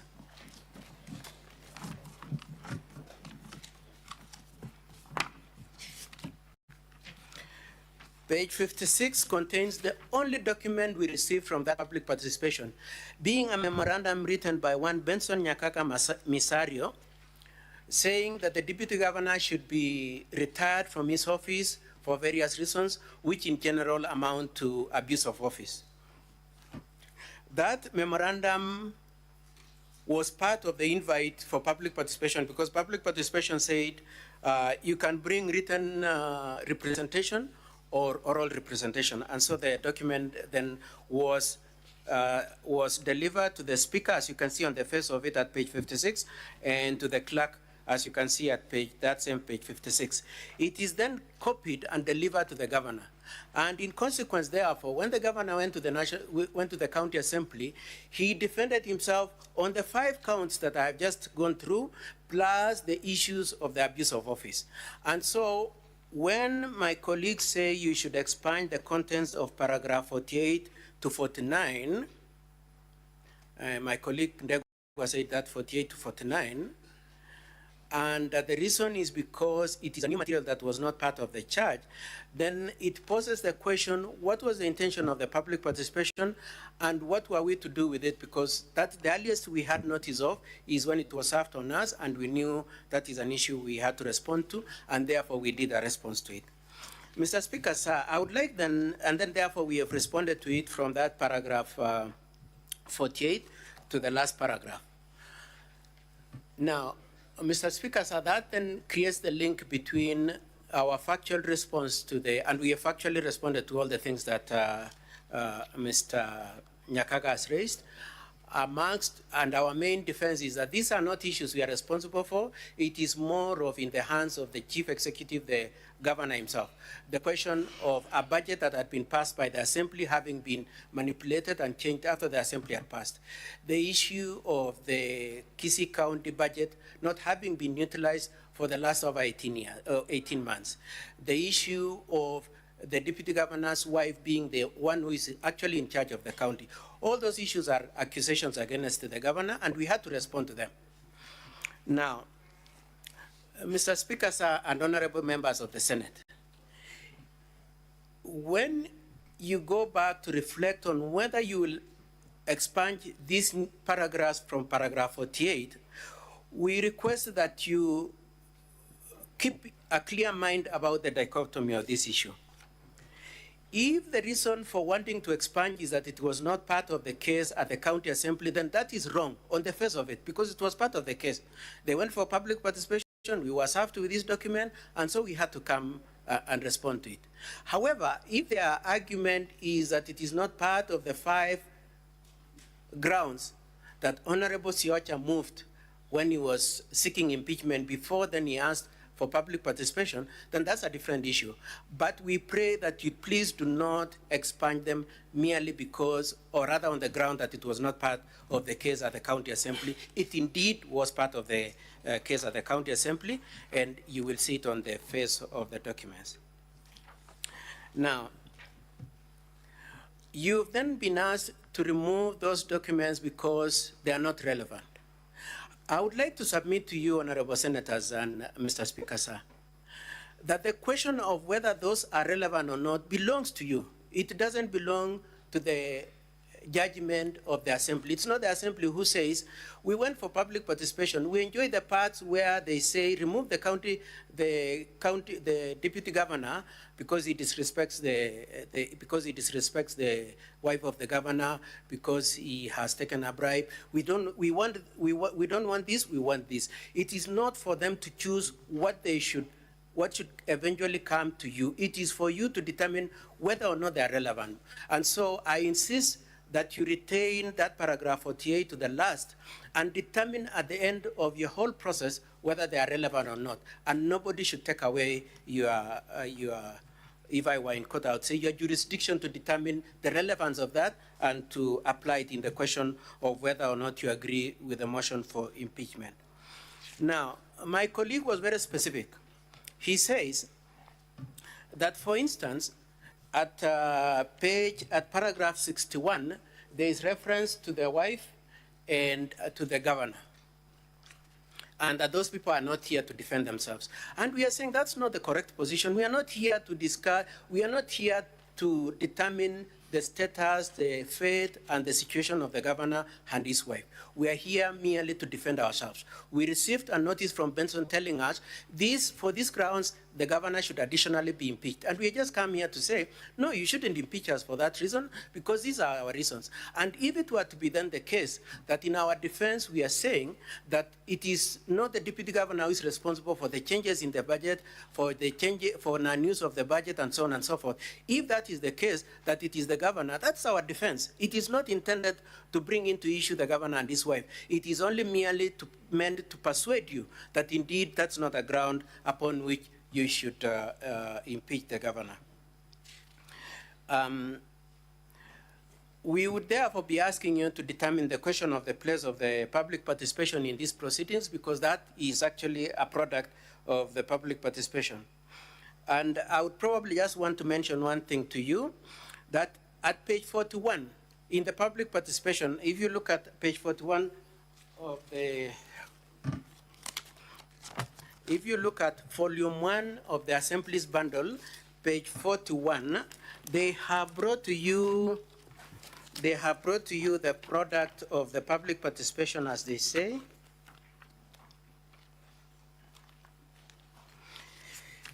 And this, what was said at Birongo Ward is something that appears in quite a number of other places where public participation occurred.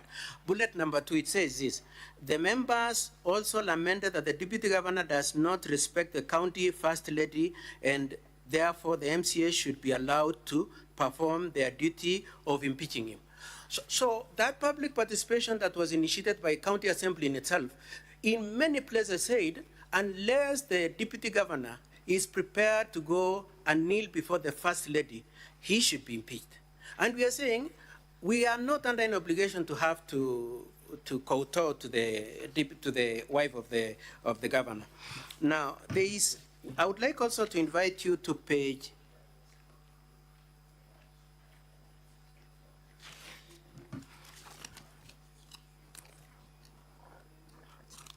At page 36, there's another output of the public participation.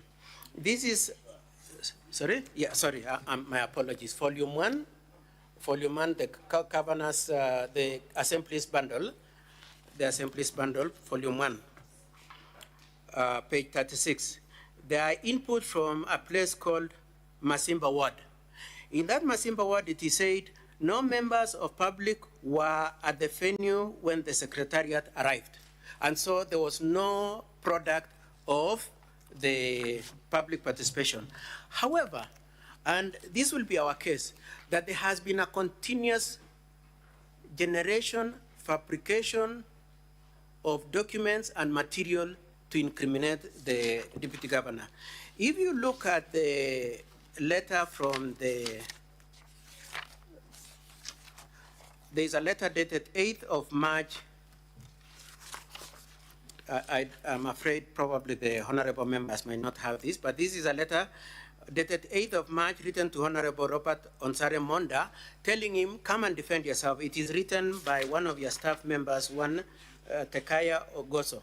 And he says, some of the people who you will need to come and respond to at page 3 is a gentleman by the name Muse Shamba from Masimba Ward. So you have public participation report from the county saying nothing happened here. But you suddenly have somebody who has been set up to come and say, this is what Masimba Ward is saying. And we are saying this is part of the long and false fabrication of material to incriminate the deputy governor. For those reasons, Honorable Senate and Mr. Speaker, sir, we pray that you do not expunge that paragraph 48 to the end, and that probably at this point I should just move on to the preliminary objection and then call it a day. Now, Mr. Speaker, sir, unlike my colleagues, Mr. Speaker, sir, I pray for just a few more minutes. Could I request for about 20 minutes, please? Kindly. No, I'll give you a further 15 minutes. 15. Thank you, Mr. Speaker, sir. Did you say 50? Now, Mr. Speaker, sir, unlike my colleagues, you will see at page, the Deputy Governor's bundle, we have at page C, this ABCD, the first part of it, we have come out very clearly and said we will be raising a preliminary objection. And I would like to prosecute that preliminary objection and collaterally respond to the preliminary issue raised by my colleagues. In that preliminary objections, Mr. Speaker, sir, I have made reference to your I've made reference to the third schedule being your rules of procedure on impeachment, and those rules state to the effect that I have particular reference to Rule 14, Rule 20, and Rule 30. Rule 14 says any preliminary question or issue raised by the County Assembly or by the Governor shall be argued, and so on. And then at Rule 20, which is where I really want to place a lot of investment on,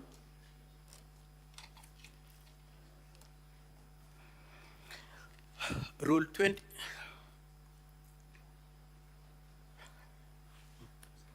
Rule 20 states, in presenting its evidence, the Assembly shall not introduce any new evidence that was not part of the allegations against the Governor by the County Assembly as forwarded by the Speaker of the County Assembly to the Speaker of the Senate.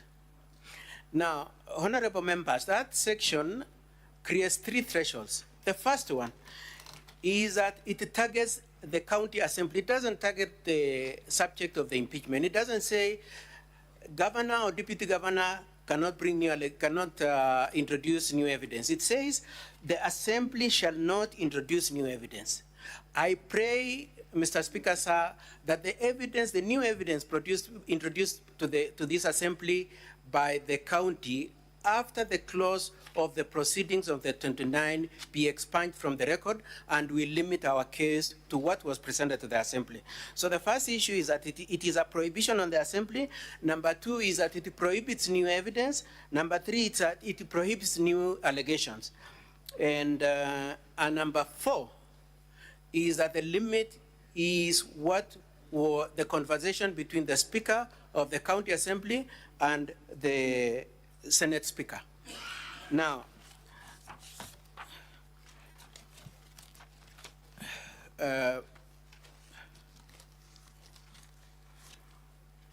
for purposes of determining that preliminary objection, we would be making reference to the letter dated 1st March 2023, being the letter written by the Speaker of the County Assembly to the Speaker of the Senate. And in that letter, at page 7 to page 8, they have listed the items that the Honorable Speaker read at the start of these proceedings, being the notice of motion, votes and proceedings, the order paper, and so on and so forth. However, when the letter was being written to the Deputy Governor, asking him to defend himself by a letter dated 8th of March, the contents of what the Speaker of Kisii County Assembly had forwarded to the Senate was changed completely. We have a new case completely. In the new document page, it has 3 pages. They have introduced the other one has about 20 documents. Even document number 20 is excluded. This new one has 24 documents. And if we are being faithful to the wording of that Rule 20, that there should be no new allegations, there should be no new evidence, and it should be limited to what the speakers communicated between themselves. Then this letter written by your staff member, Directorate of Legal Services, is a scenario where your staff is now changing the case that the Speaker of the Senate is aware of to another case altogether different. He now tells us we need to respond to issues of a video, a flash disk brought from Jen Bonareri, Mushe Samba, James Orenge, David Obiri, Che Mombasa, Fred Anyona. It asks us to also to respond to a report of public participation, which we have never seen. We are seeing it for the first time. We are looking at those flash disks for the first time as we come before you. It asks us to respond to contentions from David Akai. It asks us to respond to Gladys Aminga. And we are saying all these things were not part of what was in the County Assembly and what we responded to. And so, Mr. Speaker, sir, members of the Assembly, we will be praying that you make a determination of the very substantive issues to this effect. Number one, whether a case that was determined at the County Assembly can mutate so that by the time it is reaching here, it is a different case from what was at the County Assembly, or you receive it as an escalation and limited to what was done at the County Assembly. And whether you have original jurisdiction then to entertain a question of impeachment. Because in the flash, it is alleged that the Deputy Governor received some money, 20,000 from this person, 5,000 from this person, and that's not a case we have had an opportunity to respond to. The gentleman by the name of Akai, who against whom the summons are being asked, is being asked to produce the summons, says, I was told by the ward administrator that this happens. Hearsay, first of all. But the second thing is, it is not an issue that we had an opportunity to respond to. And for those reasons, then, we pray that the new evidence introduced be expunged, and we have particular reference to the contents of paragraph 14, paragraph 22, paragraph 23, paragraph 24, and paragraph 25 of the letter from your Directorate of Legal Affairs, which changes the case from what the Speaker said. Now, in that same letter, the Directorate of Legal Affairs also says that please also find a letter from Mr. Ndegwa, which now brings new case. And we are saying, what is the wording of that Rule 20? It says what the Speaker communicated to the other one. When did Ndegwa become... Counsel, that letter you're referring to? Yes, ma'am. Yes. Oh, sorry. Actually, that one I can show contained in a volume. Yes, may I show you who? Kindly direct the honorable senators to the volume and to the page.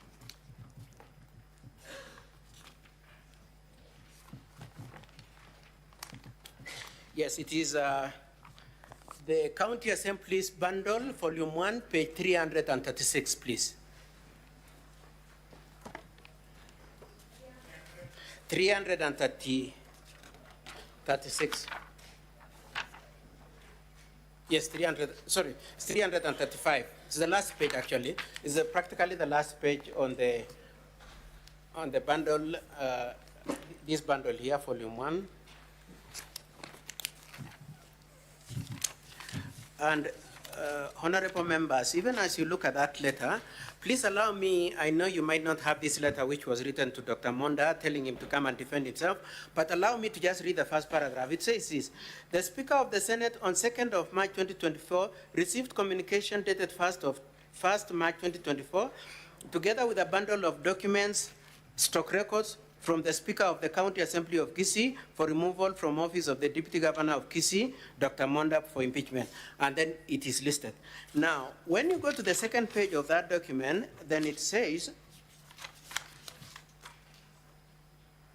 sorry, it is in the first page. Item number 1, it says, a letter dated 1st of April. No, sorry, this one you do not, I'm just referring to the letter that was written to the Deputy Governor telling him to defend himself. And I'm saying in that letter, the writer of that letter from your Department of Legal Affairs introduces things that the Speaker of Kisii had not said anywhere. And amongst them is the letter from Degwa. And in that letter of Degwa now, we are meeting it in this assembly for the first time. They are saying a fair copy of an affidavit from Dennis. That we never saw. I'm looking at page 335 now. Yes, what is the issue, Senator Kavindu? I thought what is taking us through, we should be having copies so that we can follow with him. Because he's taking us through the process so that we can give a ruling. We should have the documents that is taking us through, Mr. Speaker. Very well, Honorable Senator. Council, yes. Again, kindly, as you make your opening statement, if you're referring to a document, Honorable members, I'm referring to page to the volume and to the page. Yes, it is volume 1 of the Assembly's document. It is practically the last page. However, unfortunately, I have to cross-reference it to the letter that was written to Dr. Monda telling him to come and defend himself. So that letter is dated to Dr. 8th of Monda March. is contained in a different volume? Oh, it's not within your bundle of documents? It is not in any of the bundles, Mr. Speaker, sir. So can it be circulated, clerk? That's a document from the Senate, so can copies be done and yes, circulate? Yes, according to council, it emanated from the council. Yes, it emanated from the Senate. It emanated from the Senate. And it is a letter directly responding to the letter from the County Assembly forwarding the material that was used to impeach the Deputy Governor. And honorable members, all I'm saying is under the Rule 20, it says this: the case of the County Assembly shall not change in terms of evidence and shall not change in terms of allegations and will be limited to what the County Assembly Speaker communicated to the Speaker of the Senate. That is the scope of the law. That's Rule 20. Now, in this letter then from the Senate, which is a response notifying us to come and defend ourselves, it immediately changes what the Speaker from the County Assembly had done and introduces new evidence, which begs the question, who intervened and introduced new evidence? And one of them is the letter from Degwa dated, which is the one I'm talking about at page 335. In that, this is what we are being asked. A fair copy of the affidavit of Dennis Misati. I'm looking at paragraph 3, honorable members. It says, a fair copy of the affidavit of Dennis Misati, a flash disk containing video clips emanating from public participation, including the one I told you about, Masimba. 3, an affidavit of Orenga Yenda saying I was manipulated on a land sale agreement, and 2 crucial protected witnesses. And Mr. Speaker, sir, the preliminary objection we are saying is expunge everything that was not communicated to you by the Speaker of the County Assembly as prescribed by Rule 20.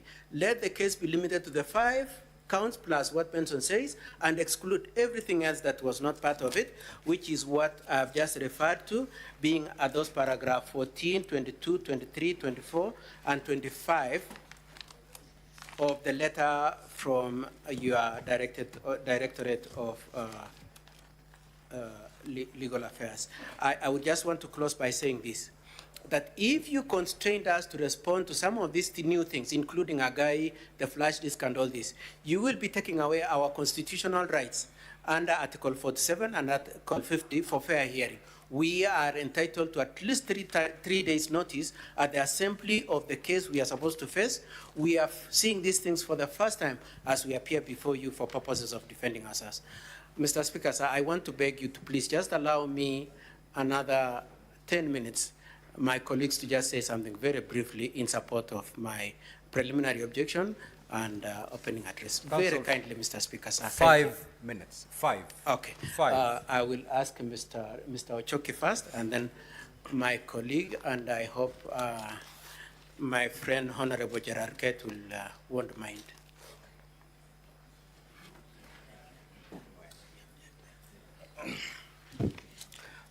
Honorable Speaker and honorable members of the Senate, for record, my name is Wilkins Ochoki, part of the team representing the Deputy Governor Kisii. Honorable Speaker, what is before this Honorable House is not a motion that meets the threshold that will send the DG home.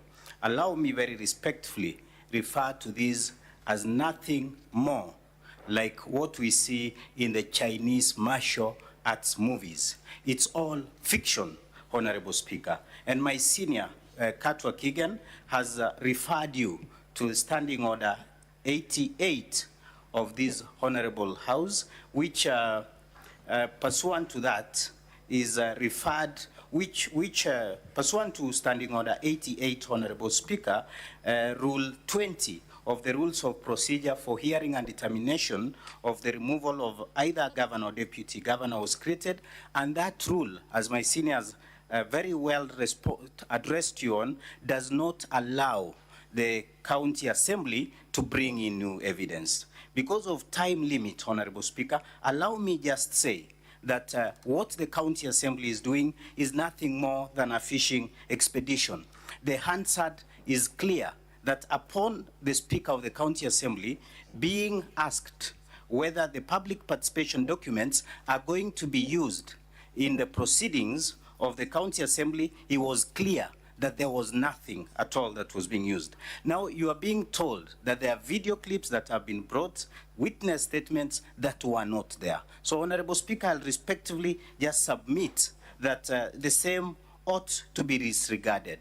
There was an application by my learned brothers that you expunge part of the affidavit of the Honorable Deputy Governor.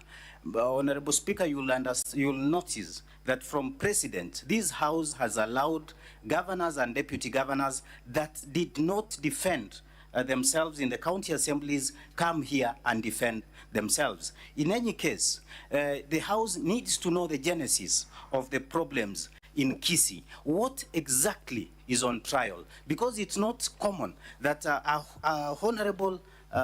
honorable members of the county assembly can wake one morning and determine that a deputy governor that was elected should just go home. So what we want to bring out, Honorable Speaker, is the genesis of the problem. And very briefly, Honorable Speaker, allow me just address preliminary point 2, because my senior, Mr. Kigen, has addressed one within a minute.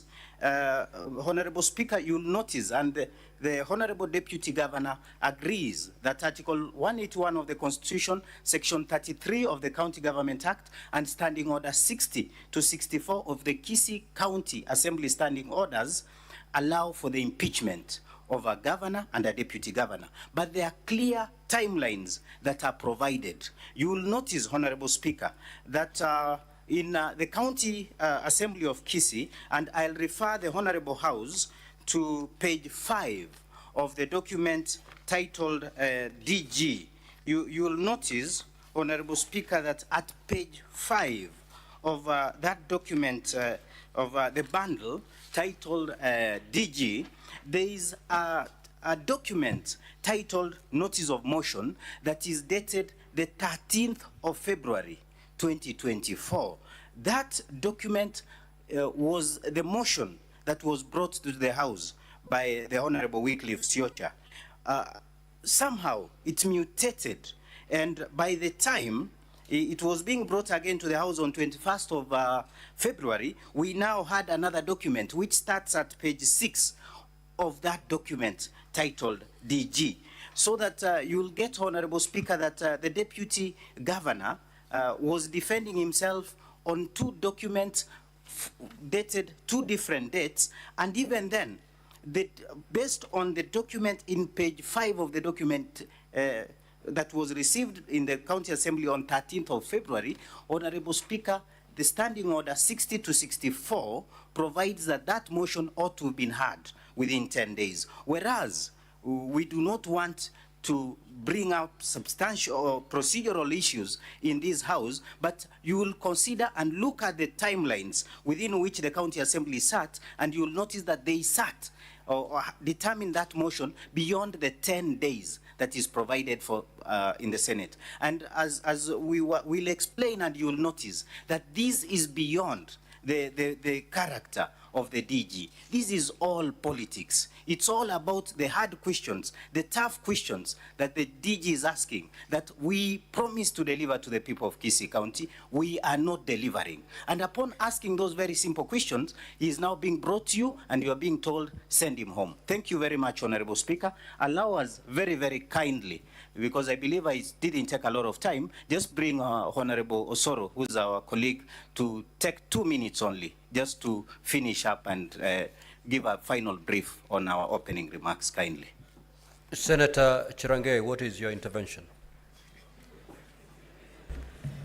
Mr. Speaker, so that we dispense of this matter, and also for posterity, because traditions and precedent are important, I rise under Article 75 on the conduct of state officers, Mr. Speaker, and I beg to read, and I shall be very quick.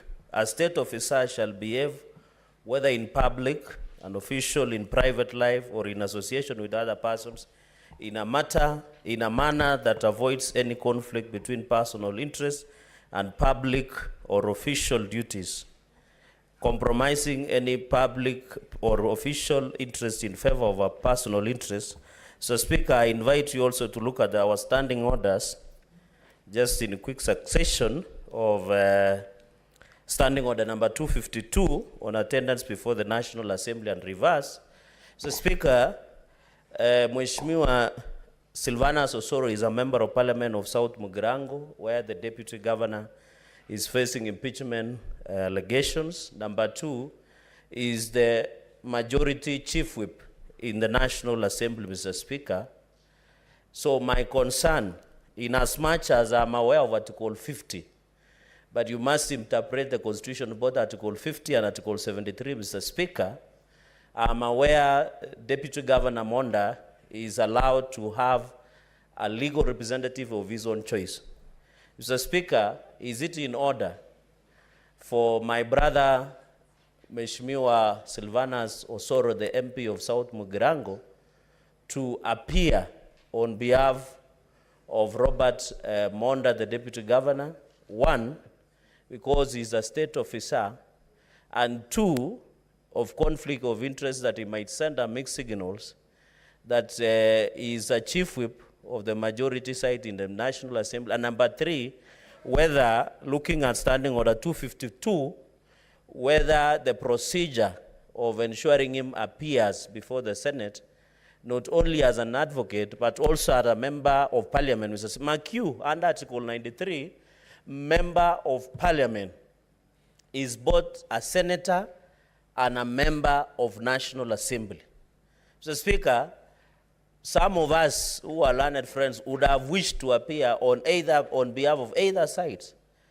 If we allow Honorable Osoro to appear, it means as a member of Parliament, as defined under Article 93 of the Constitution, we can also appear on behalf of either sides that are bringing impeachment motions, Mr. Speaker. And number two, and finally, it is in the public domain, and this will be my conclusion, that the governor of Kisii, Mheshimiwa Simba Arati, and Honorable Silvanus Osoro have had a public altercation. Mr. Speaker, I beg that we should not use Senate as a playground of local politics of what is happening in Kisii, Mr. Speaker. Could it be Senator Osoro, Honorable Osoro and Simba Governor Arati extending their playful political ground to the Republic of Senate, Mr. Speaker, where we are here only to listen to charges that have the basis of evidence and can stand the test of legal and constitutional and standing orders, Mr. Speaker. So I beg that you rule that Honorable Osoro should relinquish himself from representing Honorable Monda, go back to his house business in the National Assembly, and serve our party, the UDA and Kenya Kwanza majority national. He is the chief whip.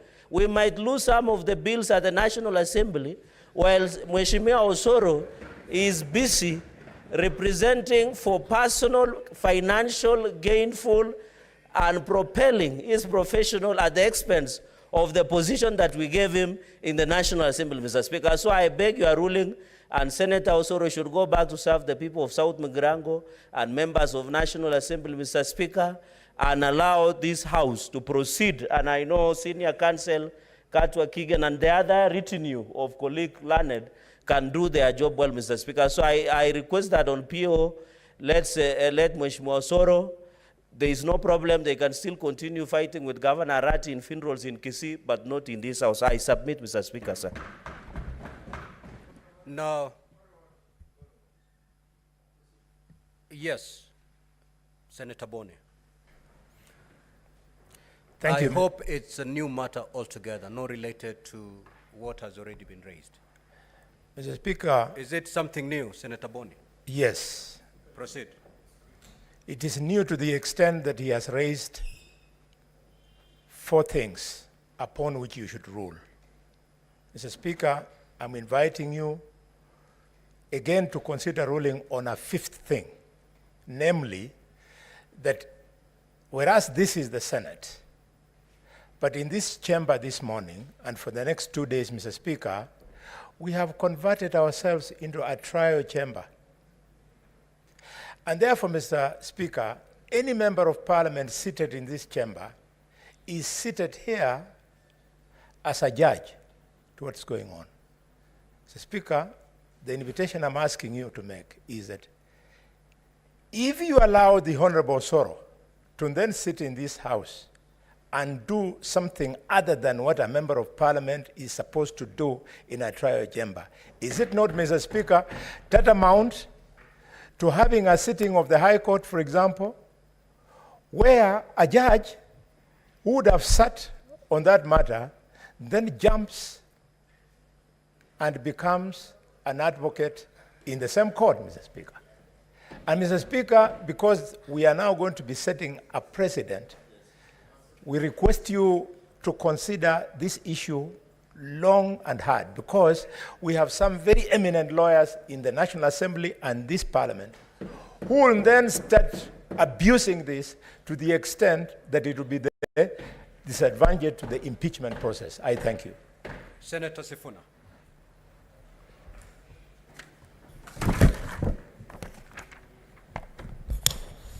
Thank you, Honorable Senator. First of all, I join... Is it on the issue of... no, it's a Senator separate Osoro? issue. It's on the issue of Honorable Osoro? I want to go on record, Mr. Speaker, supporting to the positions taken by the 2 senators. But I wanted to, with your very great indulgence, Mr. Speaker, because one of the parties has asked us to make a decision on a matter, I was hoping, Mr. Speaker, I could find some clarification on the understanding of the rules of the procedure for this particular process. Mr. Speaker, allow me to find out from the advocate for the deputy governor whether in their understanding there is a distinction between evidence and an allegation.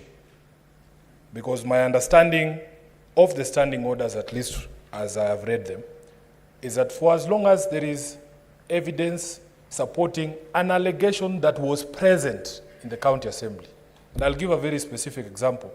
If you're being accused of, say, corruption, is it possible that if there are 10 pieces of evidence and 7 are used in the county assembly, is it possible or is it their position that the remaining 3 pieces of evidence supporting the same allegation that was present in the county assembly cannot be presented before the Senate? That is the question I want them to answer for me as I ponder what to do with their objection. And number 2, whether it is their understanding that a public participation is a evidence collection forum. Because in my view, Mr. Speaker, when you go for public participation, you are presenting the case against the deputy governor as framed in the county assembly for the public to engage with that case. So that if I'm being accused of corruption, and that is what goes to public participation, is it possible that other people, upon hearing those allegations, might also say, I was also a victim? And then what in their understanding are we supposed to do with that material? I thank you, Mr. Speaker. Council.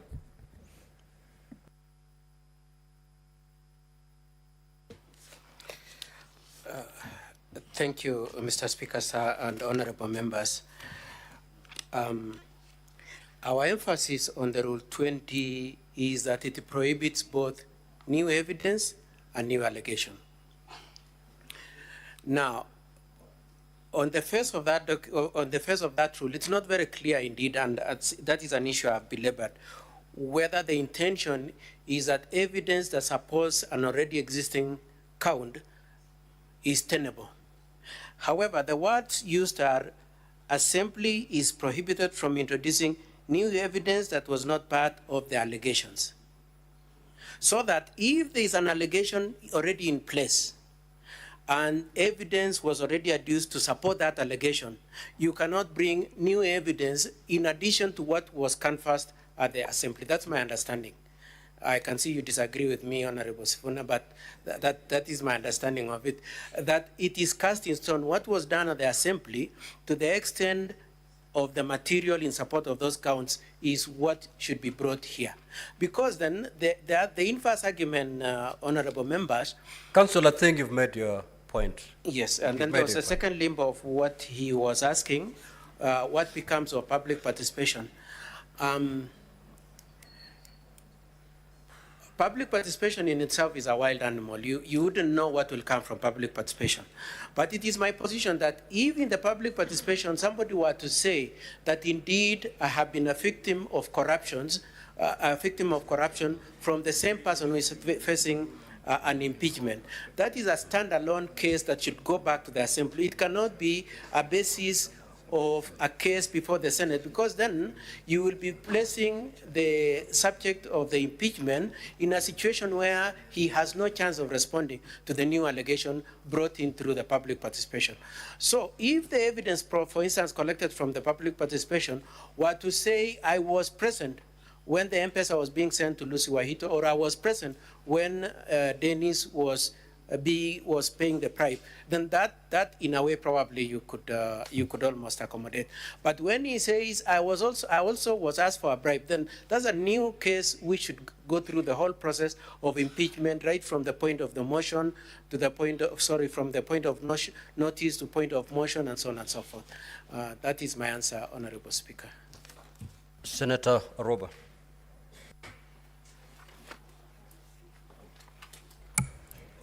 Thank you, Mr. Speaker.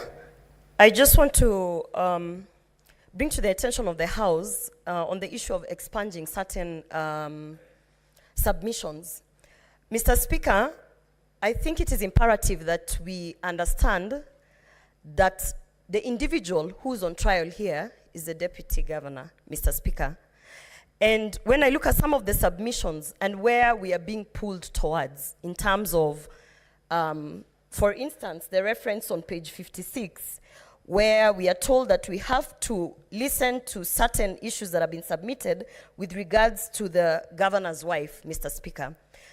As you have seen, and we have all seen previously, we have really tried as a Senate to stay away from the issue of the office of the First Lady or the First Gentleman, Mr. Speaker. And more often than not, including in these submissions that I have had being discussed in terms of being expunged, more often than not, it is a way of digressing this House from actually focusing on the charges, Mr. Speaker. The charges that are before us are 4. They are of gross violation, abuse of office, gross misconduct, and crimes under the national law. None of these charges, Mr. Speaker, are directing us to the wife of the governor. Mr. Speaker, so as you make that ruling, I implore you, Mr. Speaker, that you understand that this issue of the office of the First Lady and the First Gentleman is often being used to bring non-issues to this House, Mr. Speaker. So I want to point out to both parties that, first of all, the governor's wife is not going to appear before us. So therefore, we should, it is not forming part of this impeachment. And so therefore, Mr. Speaker, if you can guide that we do not reduce the House into a House that is going to discuss matters of patriarchy or feminism, or the issue of the first office or not the first office. The person who is here is the Deputy Governor, and we should limit our discussions on whether this particular impeachment has weight to impeach a Deputy Governor, and leave away the issues of or trying to bring about the spouse of the governor or any other person in this impeachment. Thank you, Mr. Speaker. Senator Ledama. Thank you, Mr. Speaker. Mr. Speaker, I want to bring to your attention Rule 30. You have less than 2 minutes. Okay. And, Rule 23. Okay. Rule 20. Okay. Thank you, Mr. Speaker. Mr. Speaker, I was trying to make sense of what the two parties, the Assembly and also the Deputy Governor, were trying to allege in terms of the introductions of new evidence. Mr. Speaker, Rule 30 of our impeachment rules states as follows: that when a particular question or matter, including but not limited to questions of evidence, materiality, relevant competence, or admissibility of evidence, and any question, consequential or incident thereon, no provision has been made in the standing order or in these rules, the Speaker of the Senate shall rule on the questions on matters, and the ruling of the Speaker shall be final. Mr. Speaker, the reason why I stood up is because of the parity of the evidence. In this case, I've had both parties alleging that there is introduction of new evidence. I'd like to request that you apply Rule 30 so that during our closed session, you can determine that matter, and then we can be able to progress. Thank you, Mr. Speaker. Now, to make progress, I'd wish to hear from the Deputy Governor's team a response to the preliminary objection by the Senator Fonandi. And also, I'd wish to hear a response from the County Assembly on the preliminary objection by the Senator Fonandi. Proceed. Proceed. I'll come to you. Okay. Honorable Senators, I'm informed that the Senator for Kisii cannot hear me because you're making noise. Kindly be silent. Proceed. Mr. Speaker, sir, my understanding is that you're inviting me to respond to Honorable Ladema's point in reference to Rule 30.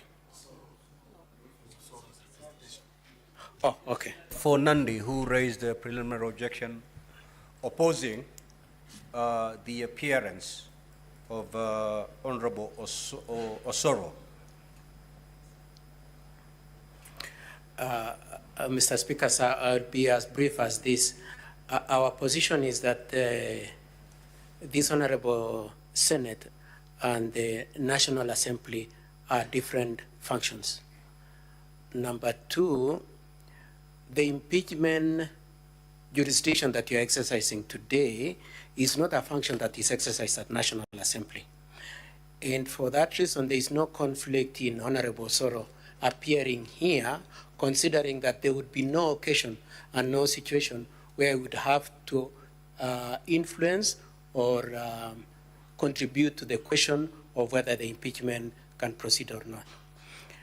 I would also want to identify myself with the submissions by Honorable Kalwale and say, up to the last minute, we were together in the sense that if you are sitting already as judges, then we know that your members have appeared before court and conducted proceedings there. And insofar as therefore you're sitting as a court, then Honorable Soro, for as long as he's not a member of this Senate, can participate the same way your other members have been able to make contribution in the court precincts.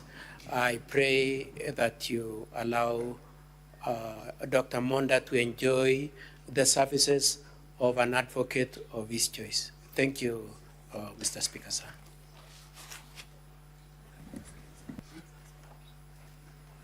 Mr. Speaker, sir, part of the benefit of attending law school and being a senator as distinguished as they are is that allow me to address the senator for Nandi as my junior learned friend, that he has correctly put it right, that there is no distinction, constitutionally there is no distinction between the National Assembly and the Senate.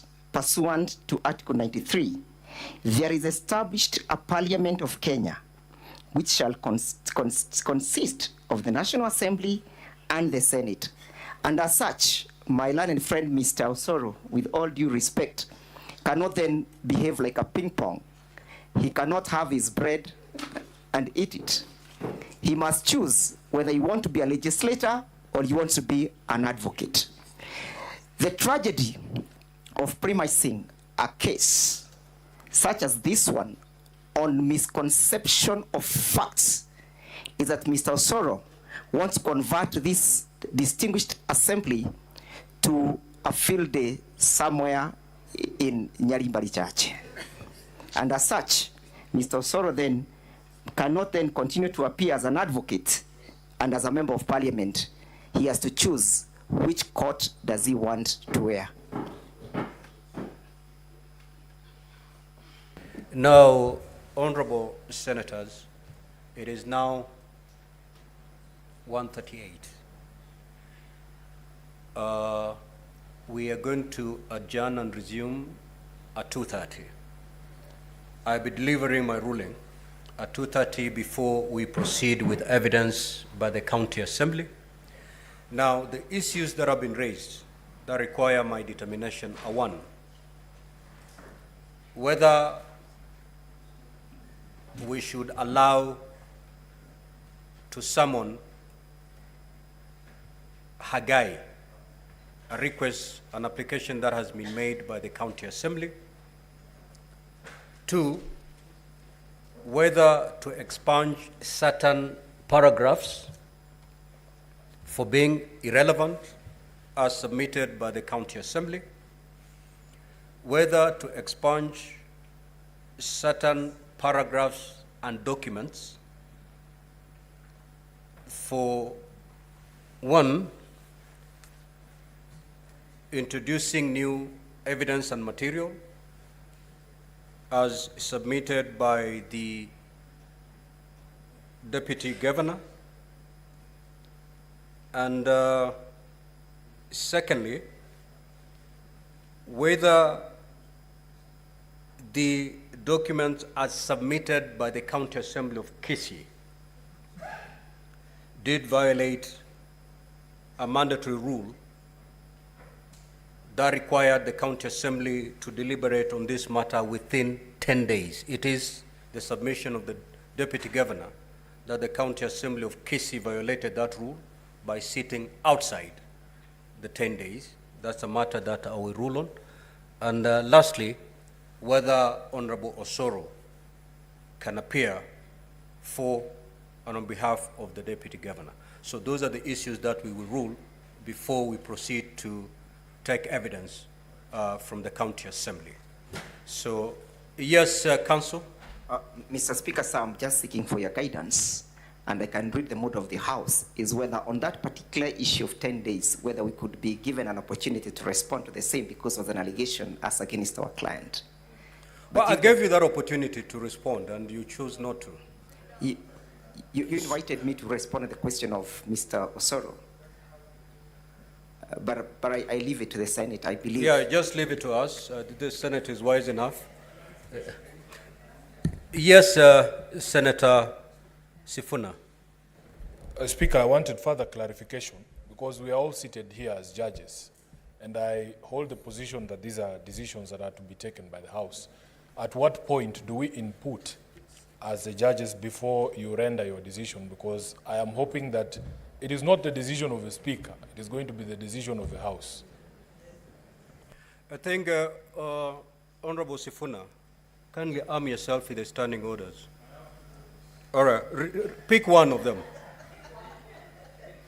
Pick one of them and read Rule 30.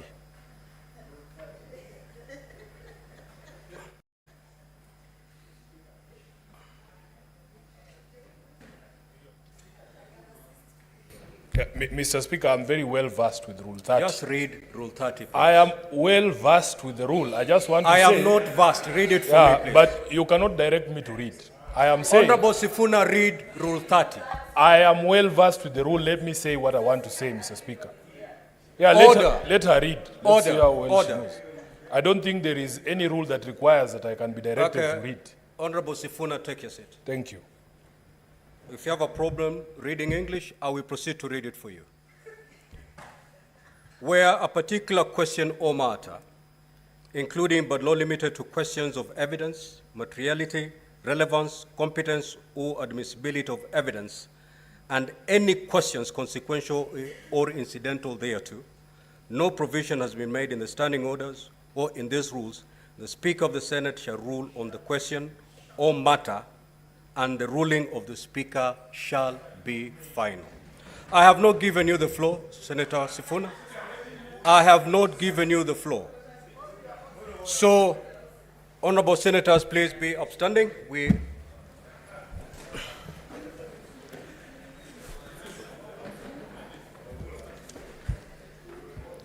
Honorable senators, the Senate is adjourned until today, Wednesday, 13th of